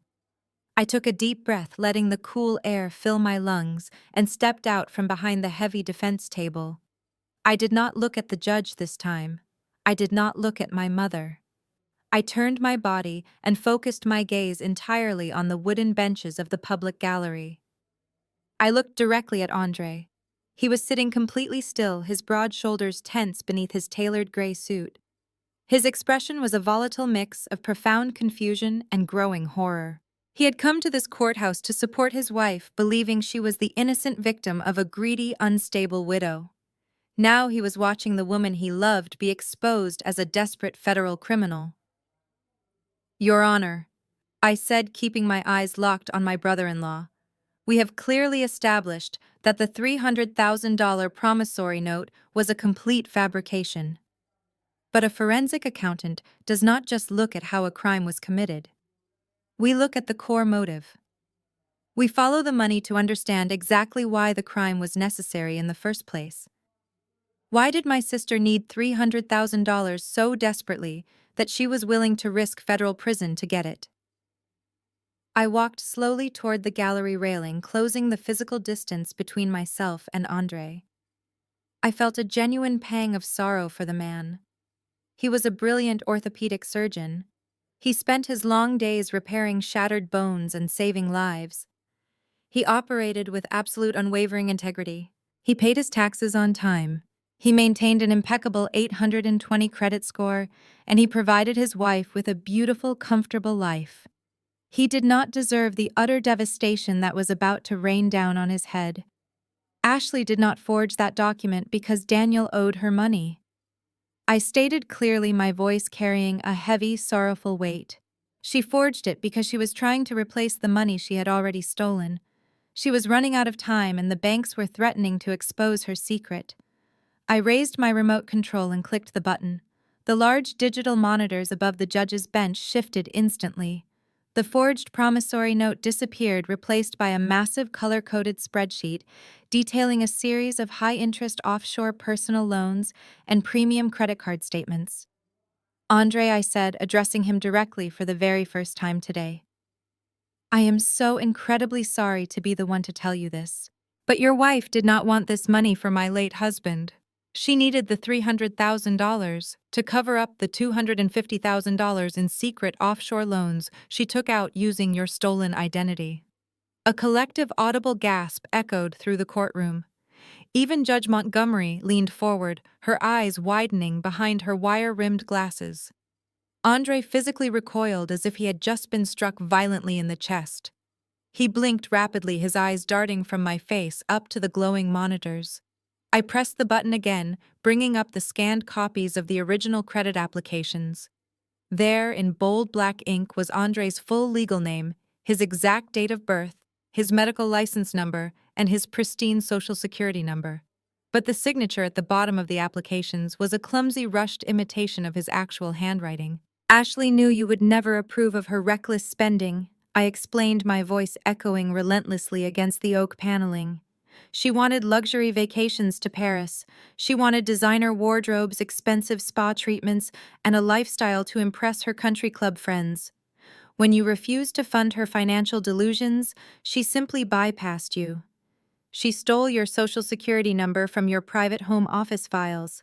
She opened massive lines of credit under your name, intercepting the physical mail and routing all digital correspondence to a hidden email account you knew nothing about." I pointed to the staggering balances displayed in bright red numbers on the screen. Over the past 3 years, Ashley has accumulated $250,000 in high-interest debt. The interest alone was drowning her. Daniel discovered her massive fraud shortly before he died. He was quietly using his own money to make the minimum monthly payments, trying to give her time to come clean to you without destroying your medical career and your flawless financial standing. But when Daniel died, her secret safety net completely vanished. The creditors started calling. She panicked entirely. So she targeted my husband's estate, hoping to extract a lump sum large enough to pay off the fraudulent loans before you ever found out the truth. I lowered the remote control and stepped back. Andre was staring at the screen, his face completely ashen. He was a man who built his entire life on precision, trust, and hard work. Now the irrefutable digital evidence was shining down on him, proving that the woman he shared a bed with had systematically destroyed his financial identity. He slowly turned his head away from the monitors and looked down at the plaintiff table. He looked directly at his wife. Ashley was shrinking under his intense gaze, tears of absolute panic ruining her expensive makeup. She had nowhere left to hide. The ultimate betrayal had just been dragged completely into the light. The silence in the courtroom was absolute, a suffocating quiet that pressed against the walls. Everyone was watching the golden child of our family finally face the consequences of her own horrific actions. I pressed the forward arrow on my laptop, and the screen transitioned to an itemized list of specific transactions from the fraudulent accounts. The numbers were staggering, but it was the specific line items that truly painted the picture of my sister's deep deception. I directed my laser pointer to a block of charges dated just 2 months ago. "Here is the $12,000 charge for the first-class airline tickets to Paris," I said, my voice cutting through the heavy silence. The exact same trip my mother and sister prioritized over coming to the hospital the night I gave birth. Below that, we have the nightly charges for the Ritz Hotel suite, the daily shopping sprees at luxury boutiques along the Champs-Élysées, and thousands of dollars in fine dining. All of it funded by a credit line secured by Andre's stolen identity. Ashley let out a sharp, pathetic wail. She pushed her chair back, the wooden legs scraping violently against the floor, and turned her entire body toward the gallery. "Andre, please," she begged, her voice high and trembling. "Please do not look at those screens. It is not what it looks like. I can explain everything to you. I was going to tell you, I swear I was. You have to believe me." Andre did not move. He did not blink. He just stared at her with an expression of cold, terrifying emptiness. The man who had taken vows to love and protect her was realizing that the woman standing in front of him was an absolute stranger. I clicked the mouse again, bringing up another page of detailed bank statements. I was not going to let her spin a web of excuses. She did not just fund her own glamorous lifestyle.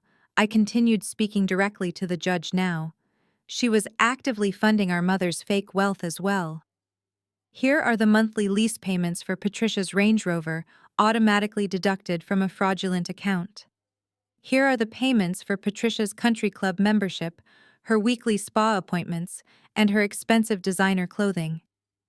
My sister systematically drained hundreds of thousands of dollars of illegal credit to maintain an illusion of suburban royalty for both of them. Gary, the strip mall lawyer, had completely given up any pretense of defending his clients. He was sitting with his arms crossed, staring down at his legal pad, actively trying to distance himself from the two felons sitting at his table. He knew the evidence presented was so overwhelming and irrefutable that any attempt to object would only anger the judge further. "Your Honor," I said, maintaining my professional composure. When Daniel realized the massive extent of this financial crime, he was horrified. He knew that if these defaults were reported to the credit bureaus, Andre's medical career could be severely jeopardized. A sudden, massive drop in a credit score of that magnitude can trigger immediate reviews by hospital boards and insurance providers. Daniel stepped in to make the minimum payments with his own money, effectively shielding Andre from the fallout, while giving Ashley an ultimatum to come clean to her husband. Ashley covered her face with her trembling hands, her shoulders shaking violently as she sobbed. She was completely unraveled. The golden child, the sister who had always looked down on me, who had mocked my practical career and my quiet life, was utterly destroyed. But instead of coming clean, I concluded, my voice dropping to a harsh, unforgiving tone. When Daniel passed away, she chose to commit another felony. She forged the promissory note to steal $300,000 from a grieving widow and an infant child, all to save herself from the consequences of her original crime. She tried to use my dead husband's estate as a giant rug to sweep her federal crimes under. I turned off the digital projector. The screens above the judge's bench went completely black, plunging the visual focus back onto the people in the room.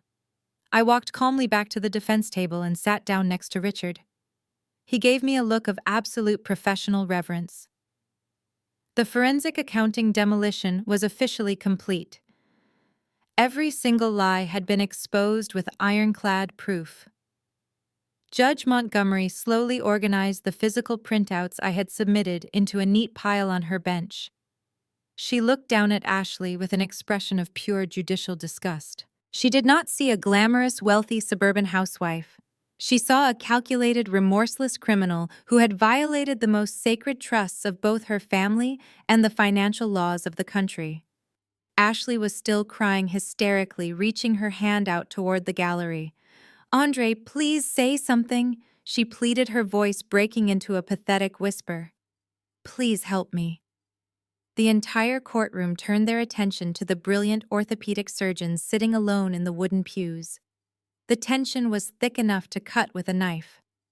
The devastating evidence had been laid bare, and now it was time for the victim of this massive identity theft to make his move. The heavy oak doors of the courtroom seemed to hold the breath of everyone inside. Andre slowly stood up from the hard wooden bench in the gallery. He did not rush. He did not shout or lose his composure. As a surgeon, his entire life was built on remaining calm under immense life-threatening pressure. This moment was no different, even though his own life was the one bleeding out on the table. He buttoned the center button of his tailored suit jacket, his face an impenetrable mask of stoic resolve, and stepped out into the center aisle. Ashley let out a desperate guttural sob. "Andre, please talk to me," she begged, practically crawling out of her seat at the plaintiff table. "Let us go outside. Let us go home and fix this." Andre completely ignored her frantic pleas. He walked with heavy, deliberate steps down the aisle, his highly polished shoes echoing in the dead silence of the room. He bypassed the plaintiff table entirely, not even giving his wife a passing glance. Instead, he walked directly toward the wooden divider that separated the gallery from the legal floor. He opened the small swinging gate and stepped into the official well of the courtroom, an area strictly reserved for the lawyers and the actively involved parties. Judge Montgomery did not reprimand him for crossing the barrier. She simply watched, understanding the profound gravity of what this man was processing. Andre walked straight over to the defense table where Richard and I were sitting. He stopped right in front of my laptop. "May I look closer?" he asked, his deep voice remarkably steady, betraying absolutely no emotion. I nodded once and turned the screen slightly toward him. Andre leaned over the heavy oak table. He spent a long, agonizing minute reading the itemized credit card statements, the forged digital signatures, and the overwhelming balances of the offshore loans. He was scientifically verifying the absolute death of his marriage. He traced the line of a $12,000 charge to Paris, his jaw clenching so tightly I could see the muscles feathering beneath his skin. He stood up straight, letting out a slow, controlled exhale. The sheer magnitude of the betrayal was finally cemented in his mind. For years, he had worked exhausting 80-hour shifts at the hospital to provide a beautiful life for a woman who viewed him as nothing more than an exploitable social security number. Ashley had not just stolen his money. She had stolen his identity, compromised his professional reputation, and lied to him every single morning when she kissed him goodbye. The foundation of his reality was completely gone. He turned his body to face the plaintiff table where Ashley was now weeping so hard she was physically gasping for air. Andre raised his left hand. He looked down at the heavy gold wedding band resting on his ring finger. It was a symbol of trust, of partnership, of a sacred vow he had kept with absolute honor. Without a single trace of hesitation, he grasped the gold band with his right hand and slowly pulled it over his knuckle. The metal scraped softly against his skin in the quiet room. He did not throw the ring at her. He did not toss it away in a fit of rage. He simply reached out and placed the gold band deliberately on the edge of the defense table, right next to the massive binder of financial evidence that had just destroyed his life. It was a clinical, precise amputation of a toxic limb. "My lawyers will contact you," Andre said.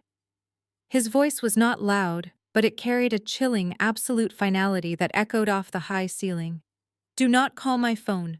Do not contact my colleagues, and do not come back to my house. The locks will be changed by the time you leave this building. You are completely on your own." Ashley screamed his name, a harrowing sound of pure defeat, but Andre had already turned his back on her. He had drawn an unbreakable line in the sand. Before he walked away, Andre looked down at me. The betrayal in his eyes was heavily mixed with a profound unspoken gratitude. He gave me a slow, respectful nod, acknowledging the painful truth I had uncovered to save him. I nodded back, maintaining my complete silence. Andre turned around, walked steadily down the center aisle, and exited the courtroom without ever looking back. The heavy bronze doors clicked firmly shut behind him, sealing my sister inside her own nightmare. She had gambled everything she possessed on her sheer arrogance, and now she was left with absolutely nothing. Her golden child status meant nothing anymore. It was all over.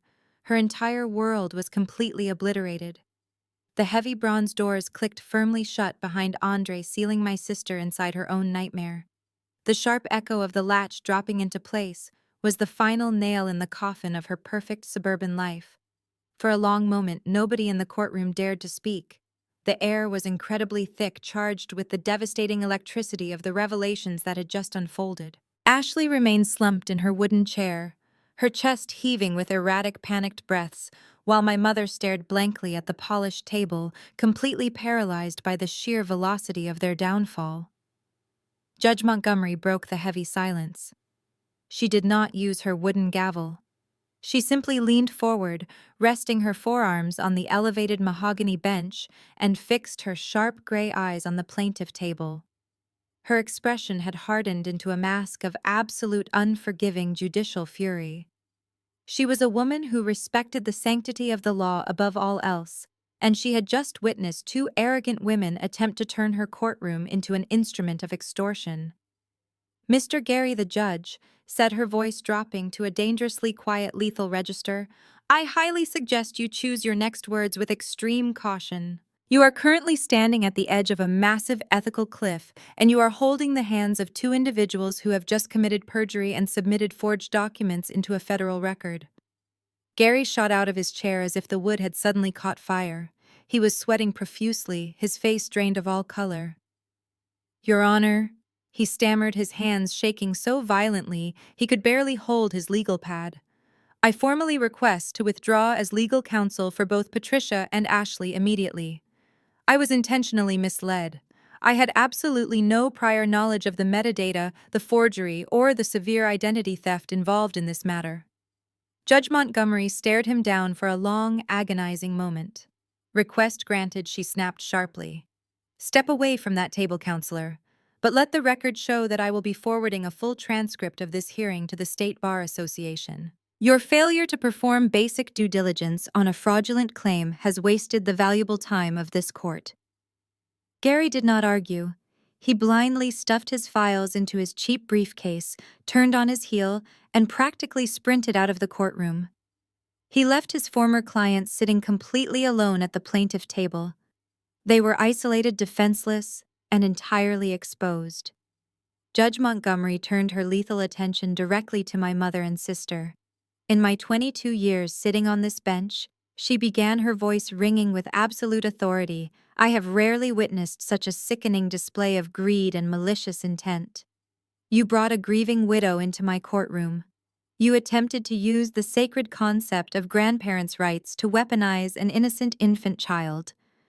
You attempted to extort $300,000 from a deceased man's estate using a clumsily forged document." Patricia let out a pathetic whimper, sinking lower into her chair, but the judge raised her hand, silencing her instantly. "I am not finished," Judge Montgomery roared. "Due to the overwhelming and irrefutable forensic evidence provided by the defense today, I am dismissing this entire civil lawsuit with extreme prejudice. That means you are permanently barred from ever filing these claims again in any court of law. You will receive absolutely nothing from this estate. Furthermore, you are hereby ordered to pay all of the defendant's legal fees and court costs." Ashley buried her face in her hands, her shoulders shaking with violent, uncontrollable sobs. But the civil dismissal was merely the beginning of their punishment. The judge reached for her heavy pen, her eyes narrowing as she looked directly at my sister. "The civil matter is closed," the judge stated coldly, "but the criminal matter is just beginning. Ashley, the digital evidence clearly demonstrates that you committed federal wire fraud and severe identity theft. You stole your husband's social security number, forged his signature on financial applications, and crossed state lines using fraudulently obtained funds. And then you walked into my courtroom and committed felony forgery and perjury to cover up those crimes." The judge turned to the court clerk sitting below the bench.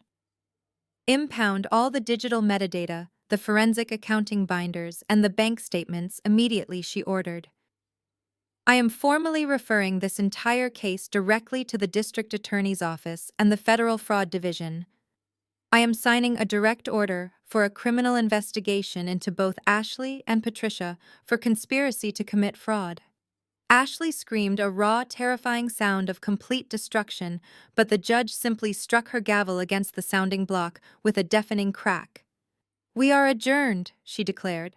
I sat perfectly still at the defense table, watching the bailiffs approach the plaintiff table to formally seize the forged documents. I checked my silver watch. Exactly 45 minutes had passed since the bailiff first called the courtroom to order. 45 minutes. That was all it took to completely obliterate their toxic empire. My mother had walked into this building expecting a massive payout, and she was leaving it as a homeless, disgraced tenant facing severe criminal conspiracy charges. My sister had walked in as a wealthy, arrogant housewife, and she was leaving completely abandoned by her husband, stripped of her stolen wealth, and staring down the barrel of a federal prison sentence. They had absolutely nothing left. The slaughter was finally complete. I stood up from the heavy oak table as the bailiffs moved toward the plaintiff's side. Richard closed his leather briefcase with a satisfying click. He turned to me and offered a rare, genuine smile. "We did exactly what we came here to do," he said quietly. "Let us get out of here." I nodded, smoothing the front of my charcoal suit. I did not look back at the table where my mother and sister were being held for questioning. I walked down the center aisle with my head held high, my heels clicking rhythmically against the polished floor. I pushed open the heavy bronze doors and stepped out into the bright hallway. The air outside the courtroom felt instantly lighter. We walked in companionable silence toward the elevators, the chaotic sounds of my former family fading away behind the thick wooden walls. The elevator ride down was swift. I watched the digital numbers count down, feeling a profound sense of closure wash over my body. I had protected Daniel's legacy, secured my son's future, and surgically removed the toxic infection that plagued my life. The elevator chimed softly, and the steel doors slid open. We walked through the bustling lobby and pushed through the heavy glass revolving doors, stepping out onto the massive concrete steps. The crisp afternoon air hit my face, smelling like absolute freedom. The sun was shining brightly, casting long shadows across the concrete. Richard stopped at the top of the steps and extended his hand toward me.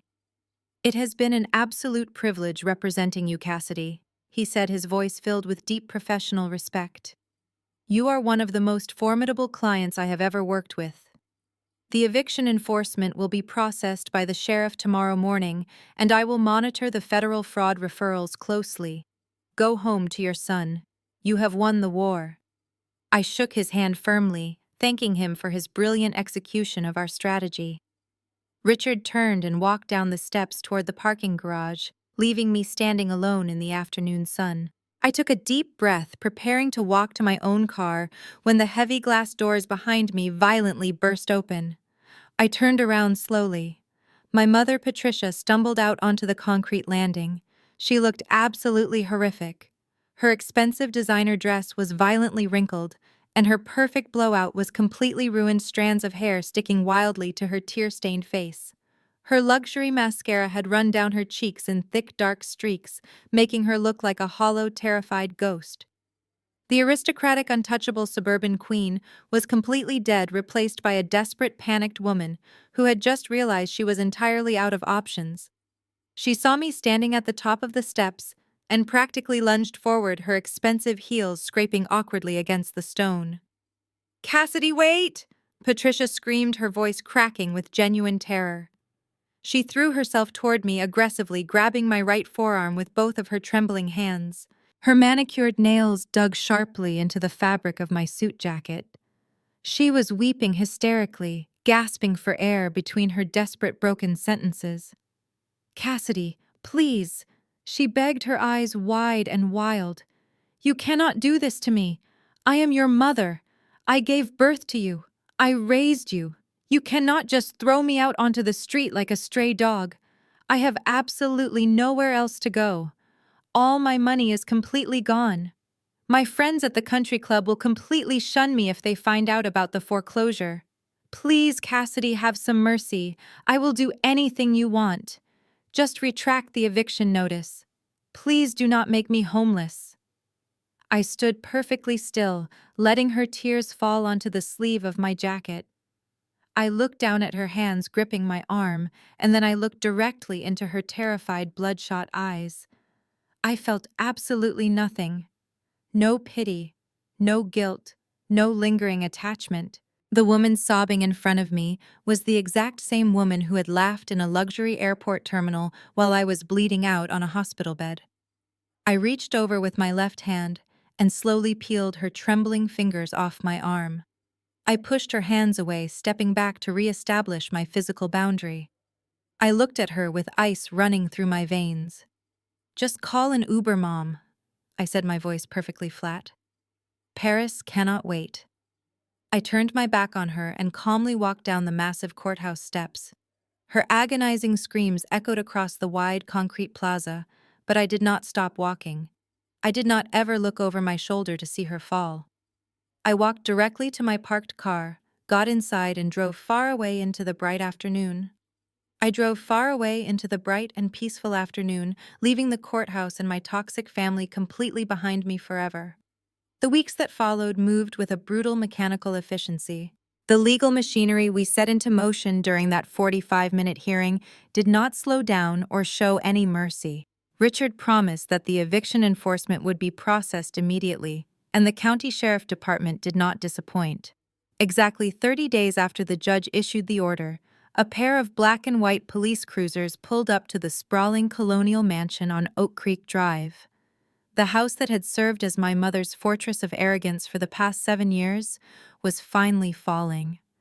I was not there to watch it happen, but the real estate agent I hired to manage the property sale sent me a highly detailed report. Deputies knocked on the heavy mahogany front door and presented Patricia with the final non-negotiable vacate order. When she refused to leave and locked herself inside the master bedroom, the deputies simply breached the door and physically escorted her off the premises. Then came the most humiliating part of her downfall. A county-approved moving crew arrived and began hauling her expensive designer furniture, her crystal chandeliers, and her racks of luxury clothing right out onto the front lawn. Her entire fake royal life was unceremoniously dumped onto the curb of the exclusive suburban street she used to rule. The neighbors she had spent years looking down upon stood on their manicured lawns, watching the spectacle with undisguised shock and morbid curiosity. The country club women she had desperately tried to impress whispered and pointed as Patricia sat on a cheap plastic moving box, completely ruined and sobbing openly in the driveway. She had absolutely nowhere to go, no hidden assets to fall back on, and no golden child to rescue her. Because her golden child was currently sitting in a holding cell at the Federal Detention Center downtown. True to her word, Judge Montgomery had forwarded the entire metadata file and the forged promissory note directly to the district attorney. A joint task force, focusing on federal identity theft and wire fraud, swooped in exactly 4 days after our court appearance. Federal agents arrested Ashley in the parking lot of her favorite upscale yoga studio. She was handcuffed in front of her wealthy friends, stripped of her designer yoga pants at the county jail, and issued a standard orange jumpsuit. The fraud she had committed against Andre was so extensive and well documented that the prosecutors denied her initial request for bail. Even if the judge had granted bail, Ashley had absolutely no way to pay it. Andre had moved with the ruthless precision of a skilled surgeon excising a malignant tumor. The very same afternoon he walked out of the courtroom and left his wedding ring on the defense table, he contacted his own high-powered legal team. He immediately filed for a brutal, heavily contested divorce. He submitted the court transcripts, proving she had stolen his social security number to secure the emergency financial injunctions. By sunset that evening, Andre had completely frozen every single joint bank account, canceled every shared credit card, and legally locked Ashley out of his pristine financial ecosystem. She was left absolutely destitute. She could not afford to hire a decent criminal defense attorney, let alone fight a high-stakes divorce battle against a man with an 820 credit score and unlimited resources. She was assigned an overworked public defender who immediately advised her to take a plea deal to avoid spending a decade in federal prison. The toxic duo had spent their entire lives manipulating everyone around them, feeding off the generosity of good men like Daniel and Andre. Now the host bodies had severed the connection, and the parasites were rapidly starving to death in the harsh light of reality. While their worlds burned to the ground, my life was finally transforming into something incredibly beautiful and quiet. I spent my days working from my home office, rebuilding my accounting firm, and spending every free moment with my growing baby boy. My house was small compared to the colonial mansion my mother had occupied, but it was filled with warmth, genuine laughter, and an absolute sense of safety. I did not receive any more threatening letters. I did not get ambushed in my driveway by arrogant women waving forged documents. I simply watched the legal updates roll into my inbox, observing the total collapse of my enemies from a safe, comfortable distance. The violent storm had finally passed forever, leaving the ground completely clear for me to build something entirely new for my son and myself. Every single painful sacrifice had been worth it. The quiet peace of my new life was occasionally punctuated by the necessary business of closing out my husband's estate. The largest remaining asset was the sprawling colonial mansion on Oak Creek Drive. Once the sheriff's department had officially cleared my mother from the premises, I hired a professional cleaning crew to scrub the entire house from top to bottom. Walking through those massive empty rooms for the first time was a surreal experience. The walls that had once echoed with my mother's boastful country club parties and my sister's entitled demands were now completely silent and hollow. Without Patricia's expensive designer furniture masking the flaws, the house revealed itself to be just a building. It was not a royal palace. It was just a structure of wood, brick, and drywall that had been propped up by my late husband's secret generosity. I did not feel a single ounce of nostalgia standing in the grand foyer. I only saw an incredibly valuable asset waiting to be liquidated. I quickly hired a top-tier real estate agent who specialized in luxury suburban properties and instructed her to list the house immediately. I wanted a fast, ruthless sale to completely sever this final tie. The real estate market in that specific zip code was fiercely competitive. Because the property was located in a highly coveted school district and boasted a newly renovated heated swimming pool, we received multiple offers within the first 48 hours. My agent called me on a Tuesday morning with the final breakdown. We bypassed the buyers who needed complex mortgage approvals or lengthy contingencies. Instead, we accepted a massive all-cash offer from an international tech executive who was relocating his family to the area.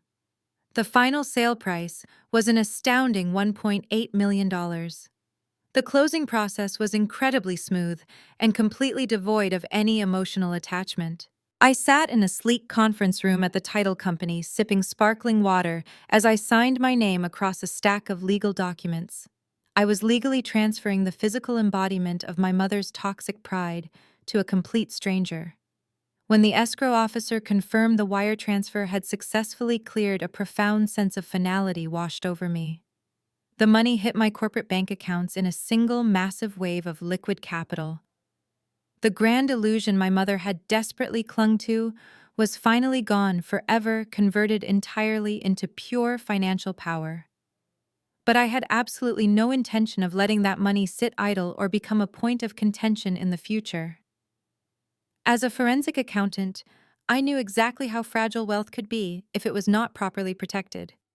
I immediately scheduled another meeting with Richard at his downtown law firm. I walked into his spacious office, took a comfortable seat across from his mahogany desk, and told him exactly what I wanted to do with the $1.8 million. We were going to build an impenetrable financial fortress for my son.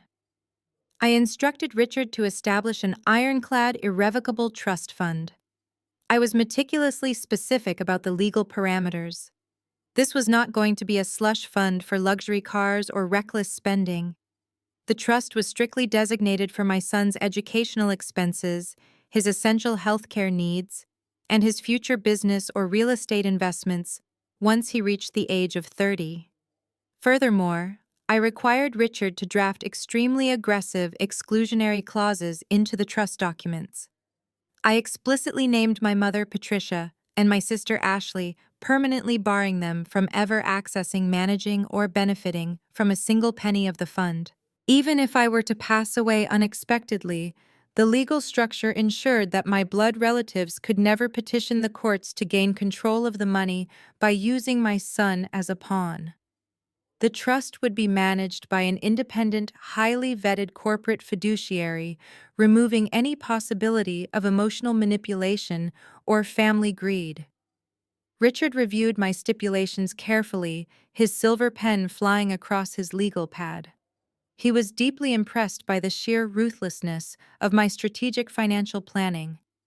By the end of that week, the legal documents were finalized, signed, and officially filed with the state. I held the heavy leather-bound trust portfolio in my hands, feeling the physical weight of my son's guaranteed future. My mother had tried to steal $300,000 to maintain her fake aristocratic lifestyle.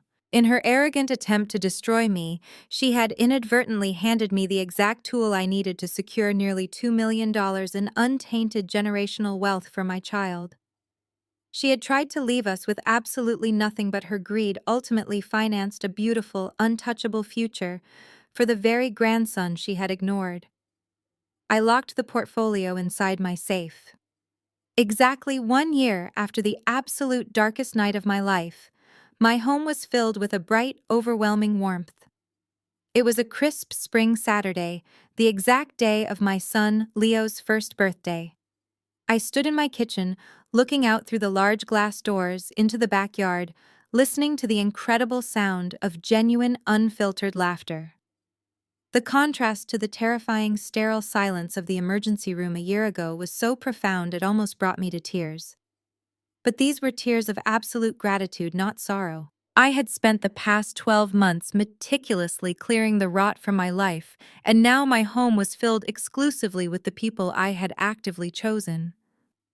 My chosen family. The backyard was beautifully decorated with bright blue and silver balloons catching the afternoon sunlight. A large custom-ordered cake sat on the patio table, shaped like a little red fire truck. I watched my son toddle clumsily across the manicured grass, his small hands reaching out toward a brightly colored toy. He let out a loud, joyous squeal, completely unaware of the massive legal and emotional war that had been fought to secure his peaceful existence. He did not know about the forged documents, the evictions, or the federal indictments. He only knew love's stability and the absolute safety of his home. I walked out onto the patio carrying a tray of fresh appetizers. Richard, my formidable probate attorney, was standing near the barbecue grill, wearing a casual polo shirt instead of his usual intimidating tailored suits. He was laughing deeply at a joke told by my senior accounting partner.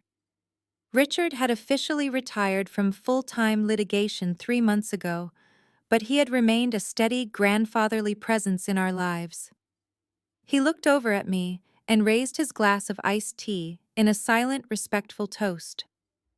I smiled back, deeply thankful for the ruthless brilliance he had brought into the courtroom that day. Near the wooden swing set, a group of my colleagues from the forensic accounting firm were cheering loudly as Leo successfully stacked a set of wooden blocks. They were the people who had covered my caseload while I was recovering from surgery, the people who had brought me hot meals when I was navigating the early days of widowhood completely alone. They were not connected to me by blood, but they had shown up in my darkest hours with a fierce loyalty my biological family had never possessed.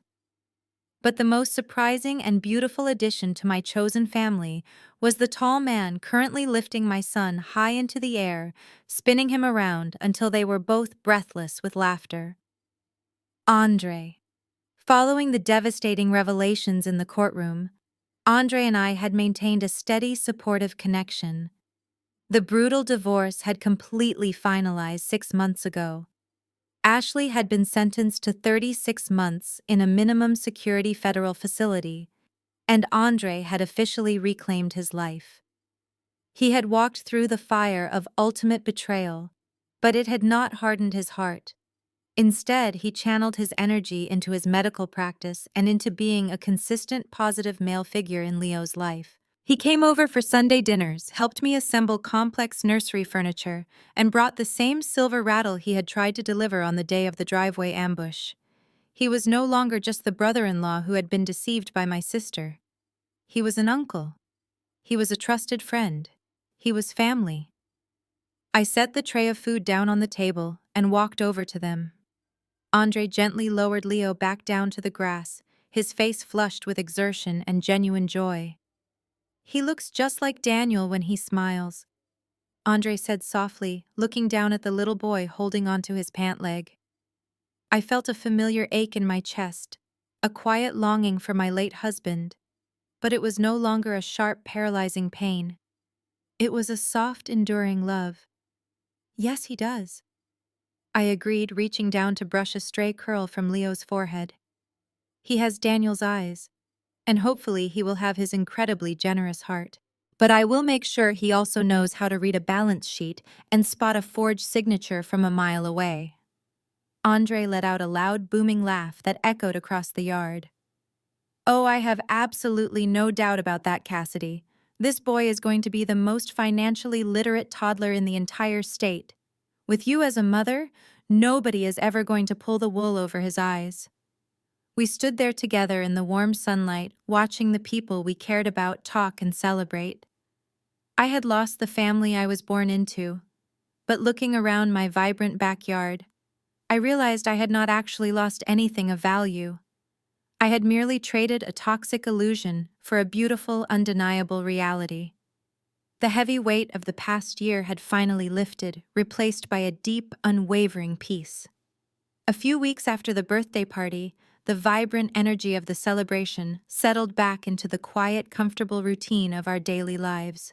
The spring weather had fully arrived, bringing bright sunshine and blooming flowers to our quiet neighborhood.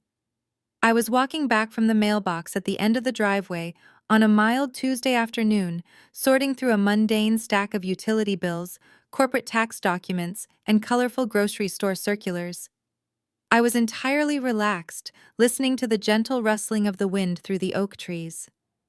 Then my fingers brushed against a cheap, thin white envelope buried in the middle of the stack. I stopped walking.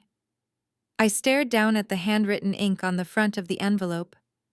The handwriting was shaky, rushed, and noticeably unrefined, but I recognized it instantly. It was my mother's handwriting. I shifted my gaze to the top left corner to read the return address. It did not list a luxury country club or an upscale suburban street. It listed a state correctional and rehabilitation facility located 200 miles away. Patricia had ultimately avoided the harsh federal prison sentence that Ashley received by accepting a heavily negotiated plea deal for her role in the conspiracy, but she had not escaped entirely.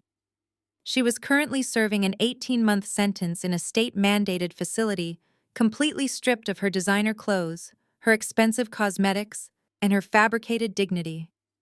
I stood in the middle of my driveway holding the letter. A year ago, an envelope like this would have sent my nervous system into absolute shock.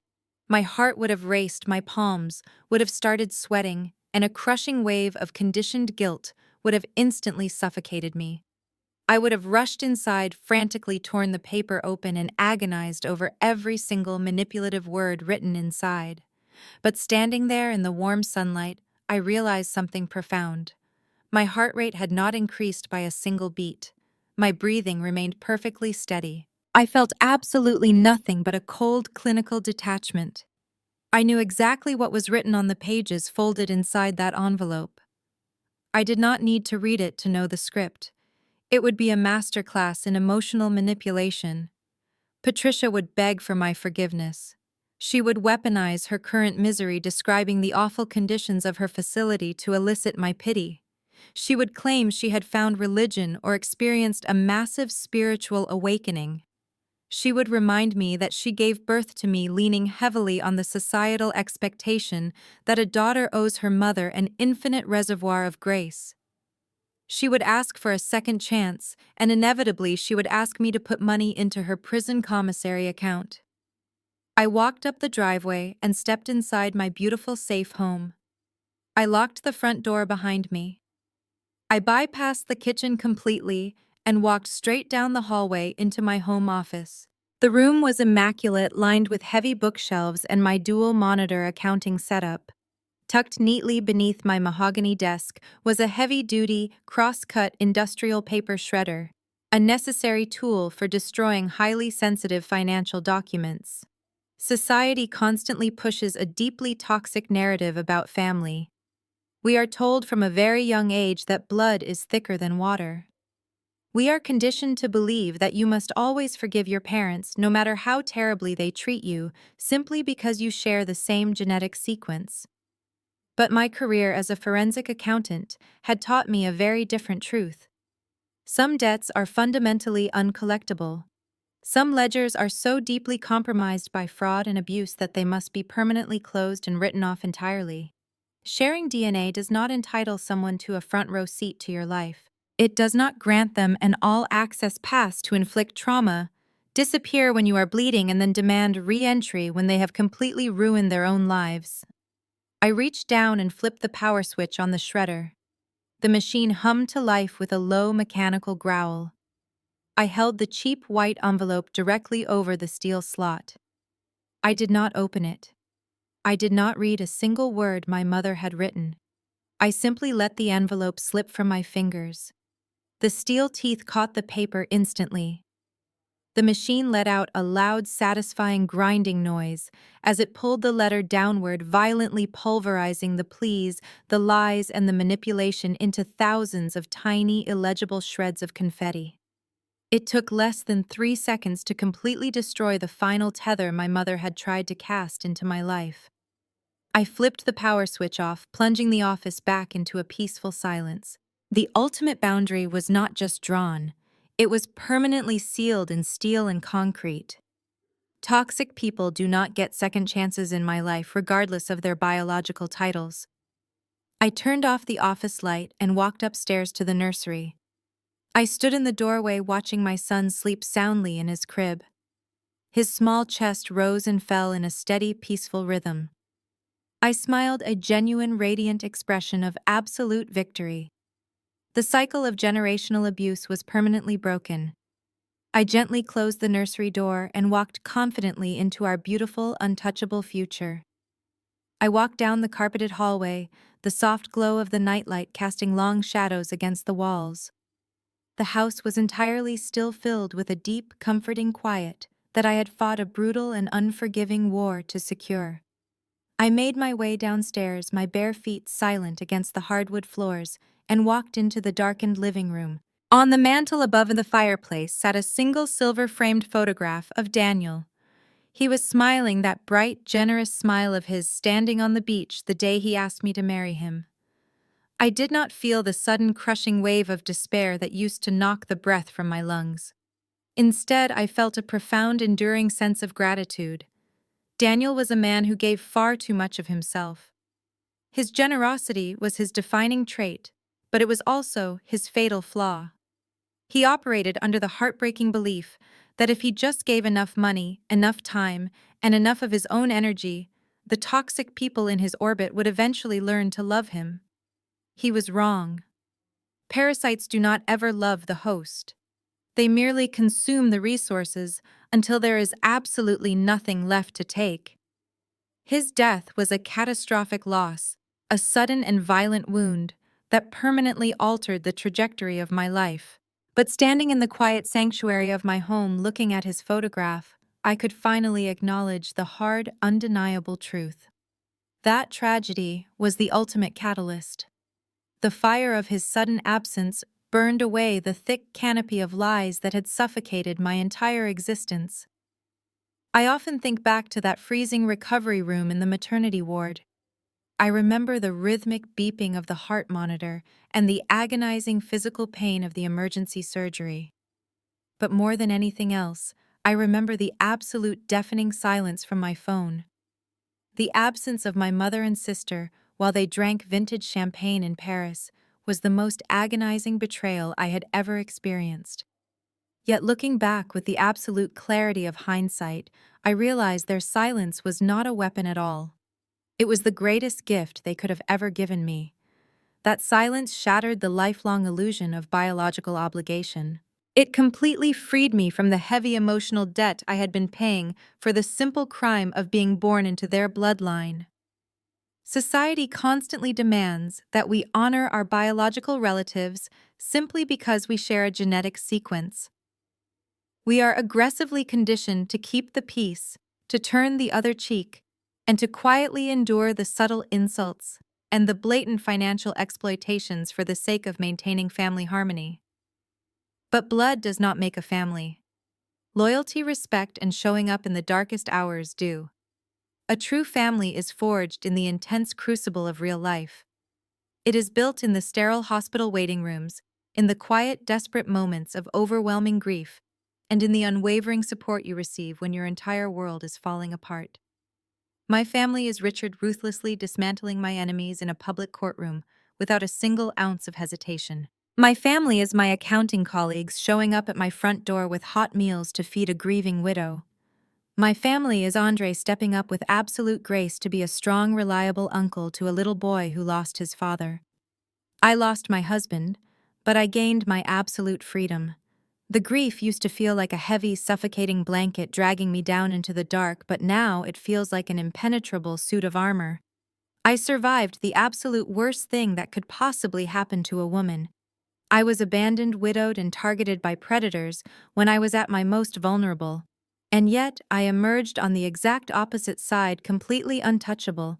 I am no longer the quiet, obedient younger sister, desperate for a tiny scrap of maternal affection. I am a forensic accountant who audited her own life and ruthlessly liquidated every single toxic liability. I walked into the kitchen and poured myself a glass of cold water. I leaned against the cool marble counter, looking out the large bay window as the first faint light of dawn began creeping over the suburban horizon. The world was waking up fresh, vibrant, and entirely untouched by the darkness of yesterday. If there is one thing this brutal, exhausting journey has taught me, it is the absolute, non-negotiable value of your own peace. You do not have to tolerate emotional or financial abuse just because it is served to you on a familial plate. You do not have to swallow poison just because it is poured by someone you happen to share a last name with. If you are sitting at a table where you are not respected, buy the restaurant, evict the toxic diners, and dine in peace. I set my glass down on the counter and smiled. The ledger is perfectly balanced, the debts are completely settled, and for the very first time in my life, the future belongs entirely to me.